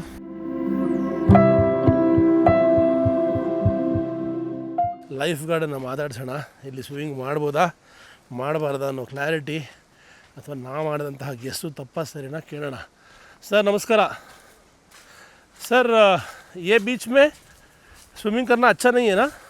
हाँ, इसलिए कोई नहीं कर रहा है क्या? क्या प्रॉब्लम है इस बीच में? ये आपका सर सनसेट पॉइंट है. हाँ, यहाँ पे खाली आपका ये सनसेट के साथ व्यू पॉइंट है. वही सनसेट व्यू पॉइंट. ओके, किधर से सनसेट होता है? स्विमिंग के लिए सर आपका जो भरतपुर बीच है, हाँ, वहाँ पे आपका बोटिंग से लेके स्विमिंग से लेके सब वहाँ पे इधर क्यों नहीं करना है? यहाँ पे सर पत्थर ही पत्थर है पूरा का पूरा। ओ ಕೆಳಗಡೆ ಫುಲ್ಲು ಕಲ್ಲು. ಆಮೇಲೆ ಕರೆಂಟ್ भी अलग है ना, इस तरफ से आता है, उस तरफ से आता है, चारों तरफ से आता है. सर करंट है सर। मैं देखा, मैं बोला वीडियो में कि नहीं स्विमिंग कर सकते, फिर भी लाइफ गार्ड से कंफर्म करो इसलिए आके पूछा. ಕರೆಕ್ಟ್ ನಾವು ಮಾಡಿದಂತಹ ಗೆಸ್ಸು. ಇಲ್ಲಿ ಸ್ವಿಮ್ಮಿಂಗ್ ಅಲೌಡ್ ಇಲ್ಲ, ಚೂರು ಕಾಲು ನೆನೆಸ್ಕೋಬೋದಂತೆ. ಆದರೆ ಇಲ್ಲಿವರೆಗೂ ಎಲ್ಲ ಹೋದರೆ ನೀವು ಎಳ್ಕೊಂಡು ಹೊಟ್ಟೋಗ್ಬಿಡುತ್ತಂತೆ ಸಮುದ್ರ ನಿಮ್ಮನ್ನು. ಬ್ರದರ್ ತೋರಿಸ್ತಾ ನೋಡಿ, ಇದು ಆಕಾಶವನ್ನು ನೋಡೋದಕ್ಕೋಸ್ಕರ ಮಾಡಿರೋಂಥ ಎಕ್ವಿಪ್ಮೆಂಟು. ರಾತ್ರಿ ಇಲ್ಲಿ ಸ್ಟಾರ್ ಗೇಜಿಂಗ್ ಆಗುತ್ತೆ. ಇಲ್ಲಿ ಫುಲ್ಲು ಕ್ಲಾರಿಟಿ ಇರುತ್ತೆ ಸ್ಕೈ. ನಿಮಗೆ ಇಡೀ ಏನಂತಾರೆ ಗ್ಯಾಲಕ್ಸಿಗಳು, ಬಾಹ್ಯಾಕಾಶ ಸಂಪೂರ್ಣವಾಗಿ ಕ್ಲಾರಿಟಿಯಿಂದ ಕಾಣುತ್ತೆ. ನಕ್ಷತ್ರಗಳು ಎಲ್ಲ ಅಂಟ್ಕೊಂಬಿಟ್ಟಿರುತ್ತೆ. ಅದನ್ನು ನೋಡೋದಕ್ಕೆ ಬಳಕೆ ಮಾಡುವಂಥ ಎಕ್ವಿಪ್ಮೆಂಟ್ಸು. 1000 ರೂಪಾಯಿ ಕೊಡಬೇಕಂತೆ. ಸಂಜೆ 6:30 ಇಲ್ಲಿ 5:30 ಸನ್ಸೆಟ್ ಆಗೋಗುತ್ತೆ. 6:30 ಕತ್ಲಾಗಿಬಿಡುತ್ತೆ ಫುಲ್ಲು. ಕತ್ಲಾದ್ಮೇಲೆ 6:30 7:30ವರೆಗೂ ಒಂದು ಸ್ಲಾಟು, ಮತ್ತು 8 ಗಂಟೆಯಿಂದ 9 ಗಂಟೆವರೆಗೂ ಏನೋ ಸ್ಲಾಟ್ ಇರ್ತದೆ. ನೀವು ಬುಕ್ ಮಾಡಿಕೊಂಡ್ರೆ 1000 ರೂಪಾಯಿ ಕೊಟ್ಟು ಒಬ್ರಿಗೆ ಒಂದು ಟೆಲಿಸ್ಕೋಪ್ ಕೊಡ್ತಾರೆ. 1 ಗಂಟೆಗಳ ಕಾಲ ನೀವು ಫುಲ್ ಆಕಾಶವನ್ನು ನೋಡ್ಕೊಂಡು ಕೂತ್ಕೋಬೋದು. ನೀವು ಐಡೆಂಟಿಫೈ ಮಾಡ್ಬೋದು, ಕಾನ್ಸ್ಟಲೇಷನ್ಸ್ ನೋಡ್ಬೋದು, ನಕ್ಷತ್ರಗಳನ್ನು ಐಡೆಂಟಿಫೈ ಮಾಡ್ಬೋದು. ಆ ಥರ ಇರುತ್ತೆ. ಅದಾದಮೇಲೆ ವಾಪಸ್ಸು ನೀವು ಊಟ ಗೀಟ ಮಾಡಿ ಚಿಲ್ ಮಾಡ್ಬೋದು. ಚೆನ್ನಾಗಿದೆ star gazing activity, very interesting. ನಾನೆಲ್ಲರೂ ಟ್ರೈ ಮಾಡ್ತೀನಿ ಮಾಡೋದಕ್ಕೆ ಬೇರೆ ಐಲ್ಯಾಂಡಲ್ಲಿ. ಗೋಪಾಲ್ ಬಾಯ್ನ ಕೇಳ್ತದೆ, ನೀವು ಇಲ್ಲಿ ಹುಟ್ಟಿದಾಗ 48 ವರ್ಷಗಳ ಹಿಂದೆ ಜೀವನ ಹೇಗಿತ್ತು ಅಂತ. ಅದಕ್ಕೆ ಅವ್ರು ಹೇಳ್ತಿದ್ರು, ಇಡೀ ರೋಡ್ ಇರಲಿಲ್ಲ, ಗಾಡಿಗಳಿರಲಿಲ್ಲ. ಇಡೀ ಊರಲ್ಲಿ ಅಥವಾ ಐಲ್ಯಾಂಡ್ನಲ್ಲಿ 8:4 ಐಲ್ಯಾಂಡ್ನಲ್ಲಿ ಒಂದು 4ರಿಂದ 5 ಸೈಕಲ್ ಇತ್ತು. ಸೈಕಲ್ ನೋಡಿದ್ರೆ ನಮಗೆ ದೊಡ್ಡ ಖುಷಿ. ನಮ್ಮದು ಫುಲ್ಲು ಕಾಡಿನ ಜೀವನ ಆವಾಗಿನ ಸಮಯದಲ್ಲಿ. ಇವಾಗ ಫುಲ್ಲು ಬದಲಾಗ್ಬಿಟ್ಟಿದೆ ಅಂತ. तो सारा बदल गया 48 ईयर्स में. गोपाल जी हाँ. और क्या था, कैसा था उस टाइम? उस टाइम आपका करंट ಇರಲಿಲ್ವಾ? हम जब समझने लगा तो करंट था. ಹಾಂ ನಮಗೆ ಬುದ್ಧಿ ಬರೋ ಟೈಮಲ್ಲಿ ಕರೆಂಟ್ ಇತ್ತು ಅಂತ ಹೇಳ್ತಾ ಇದ್ದಾರೆ. ನೋಡಿ ಕ್ರಿಕೆಟ್ ಮ್ಯಾಚ್ ಇಲ್ಲೂ ಕೂಡ ನಡೀತದೆ ಒಂದು. हाँ, उसके बाद में जब आप कॉलेज स्कूल में गए, स्कूल था इधर? हाँ, स्कूल है, तो पीछे स्कूल है. हॉस्पिटल है? हॉस्पिटल छोटा है, छोटा सा हॉस्पिटल है, एक डॉक्टर रहते हैं. हाँ, पूरा नीला लैंड में एक ही डॉक्टर है? नहीं, अभी फिलहाल आपका 2 डॉक्टर है. हाँ, इवाग इब्बर इधर है. ओके. पहले जब आप पैदा हुए तब? उस टाइम मेडिकल था. ಹಾಂ ಅಂದರೆ ಹಿಂದಿನ ಕಾಲದಲ್ಲಿ ಅವೆಲ್ಲ ಏನು ನೋಡಿ, ಇವರೆಲ್ಲ ಹುಟ್ಟಿದ ಸಮಯದಲ್ಲಿ ಹೆಂಗಿತ್ತು ಅಂತ ಯೋಚನೆ ಮಾಡಿ ಒಂದ್ಸಲಿ. ಇವಾಗಲೇ ಇನ್ನೂ ಹಿಂದೆ ಇದ್ದಾರೆ ಅನಿಸುತ್ತೆ. ಇನ್ನು ಆಗಿನ ಸಮಯದಲ್ಲಿ ಇನ್ನು ಹೆಂಗಿರ್ಬೋದು. ಆದರೆ ಇವಾಗ ಖುಷಿಯಾಗುತ್ತೆ. ವೈಫೈ, ಇಂಟರ್ನೆಟ್ಟು ಇಷ್ಟು ದೂರ, ಭಾರತ ದೇಶದ ಮೇನ್ಲ್ಯಾಂಡಿಂದ 1760 ಕಿಲೋಮೀಟ್ರ್ ದೂರ ಇದ್ರೂ ಇಲ್ಲಿ ವೈಫೈ, ಇಂಟರ್ನೆಟ್ಟು ಎಲ್ಲನೂ ಇದೆ ಅನ್ನೋದು ಭಾಳ ಹೆಮ್ಮೆಯ ವಿಷಯ. Good development. ಇನ್ನೂ ಸಾಕಷ್ಟು ಮಾಡ್ಬೋದು, ಬಟ್ ಸದ್ಯಕ್ಕೆ ಬೆಟ್ರ್ ಮಾಡಿದ್ದಾರೆ. ಇಡೀ ಐಲ್ಯಾಂಡು ಈ ಕಡೆ 8 ಕಿಲೋಮೀಟ್ರ್, ಈ ಕಡೆ 4 ಕಿಲೋಮೀಟ್ರು ಅಷ್ಟೇ ಇರೋದು. ಇಲ್ಲಿ 4 ನೋಡೋಕ್ಕಿರುವಂತಹ ಜಾಗಗಳು. ಒಂದು ಮಾತ್ರ ನಾವು ನೋಡಲಿಲ್ಲ ಅಂತ ಹೇಳ್ತಾರೆ, ಅದು ಸನ್ರೈಸ್ ಪಾಯಿಂಟು. ಉಸ್ಕಾ ನಾಮ್ ಕ್ಯಾ? ಸೀತಾಪುರ್ ಬೀಚ್. ಅಲ್ಲಿ ಬೆಳಗ್ಗೆ ಸನ್ರೈಸ್ ಪಾಯಿಂಟ್ ಇರುತ್ತಂತೆ. 99% ಜನಗಳು ಅದನ್ನು ತೊಗೊಳ್ಳಲ್ವಂತೆ ಪ್ಯಾಕೇಜಲ್ಲಿ, ಯಾಕಂದರೆ ಯಾರೂ ಹೇಳಲ್ವಂತೆ ಬೆಳಗ್ಗೆ ಸನ್ರೈಸ್ ನೋಡೋದಕ್ಕೆ. ಇಡೀ ನೀಲಾಲ್ಯಾಂಡ್ಗೆ ಇರುವಂತಹ ಮಾರ್ಕೆಟ್ ಪ್ಲೇಸ್ ಅಂತ ಇದು. ನಮ್ಮ ಬಬ್ಲಿ ಸಾಹೇಬ್ರಲ್ಲಿ ಇದ್ದಾರೆ ನೋಡಿ, ಬಬ್ಲಿ ಆಟೋ. हाय बबली भाई, कैसे हो? क्या लेके जा रहे हो? लॉन्ड्री. आपका नाम बबली है? नहीं, मेरा बेटी का नाम. बेटी का नाम बबली है. आपका नाम क्या है? शरबिंदु विश्वास. शरबुंदो विश्वास. आपका ऑटो बहुत अच्छा है. ऑल द बेस्ट भाई. Thank you. ಓ ಗುದ್ದಕ್ಕೆ ಬರ್ತಾ ಇದ್ದಾರೆ. ಇದು ಲೋಕಲ್ ಮಾರ್ಕೆಟು. ಸ್ವಾಮಿ ವಿವೇಕಾನಂದ ಅವರ ಸ್ಟ್ಯಾಚು ಅದ್ಭುತ, ಅಮೋಘ, ನಮ್ಮೆಲ್ಲರ ಹೆಮ್ಮೆ, ನನ್ನ ಸ್ಫೂರ್ತಿ. ಆಹಾ, ಹಿಂಗೆ ನಿಂತಿದ್ದಾರೆ ನೋಡ್ರಿ. ಅವರ ಕದರು, ಅವರು ಹೇಳಿದಂತಹ ಮಾತುಗಳು ಪ್ರತಿಯೊಬ್ಬರ ಮನಸ್ಸಲ್ಲಿ ಉಳಿದಿದೆ. ಭಾರತೀಯರಿಗೆ, ಇಡೀ ವಿಶ್ವಕ್ಕೆ ಮೋಟಿವೇಶನ್ ಕೊಟ್ಟಂತಹ ಮಹಾನ್ ಗುರು ಅಂತಲೇ ಕರಿಬೋದು. Donated by Swami Istamananda Maharaj, minister in charge, Vivekananda Vedanta society, Chicago, USA. ಒಬ್ಬೊಬ್ಬ USA ಇಂದ ಸ್ಪಾನ್ಸರ್ ಆಗಿ ಬಂದಿರುವಂತಹ ಒಂದು ಸ್ಟ್ಯಾಚು. ವಿಶ್ವದ ಎಲ್ಲೆಡೆ ಮೂಲೆ ಮೂಲೆಯಲ್ಲೂ ಅಭಿಮಾನಿಗಳಿದ್ದಾರೆ ವಿವೇಕಾನಂದ ಅವರಿಗೆ. ಅವರ ತತ್ವ, ಅವರ ಸಿದ್ಧಾಂತಗಳು ಪ್ರಶಂಸನೀಯ.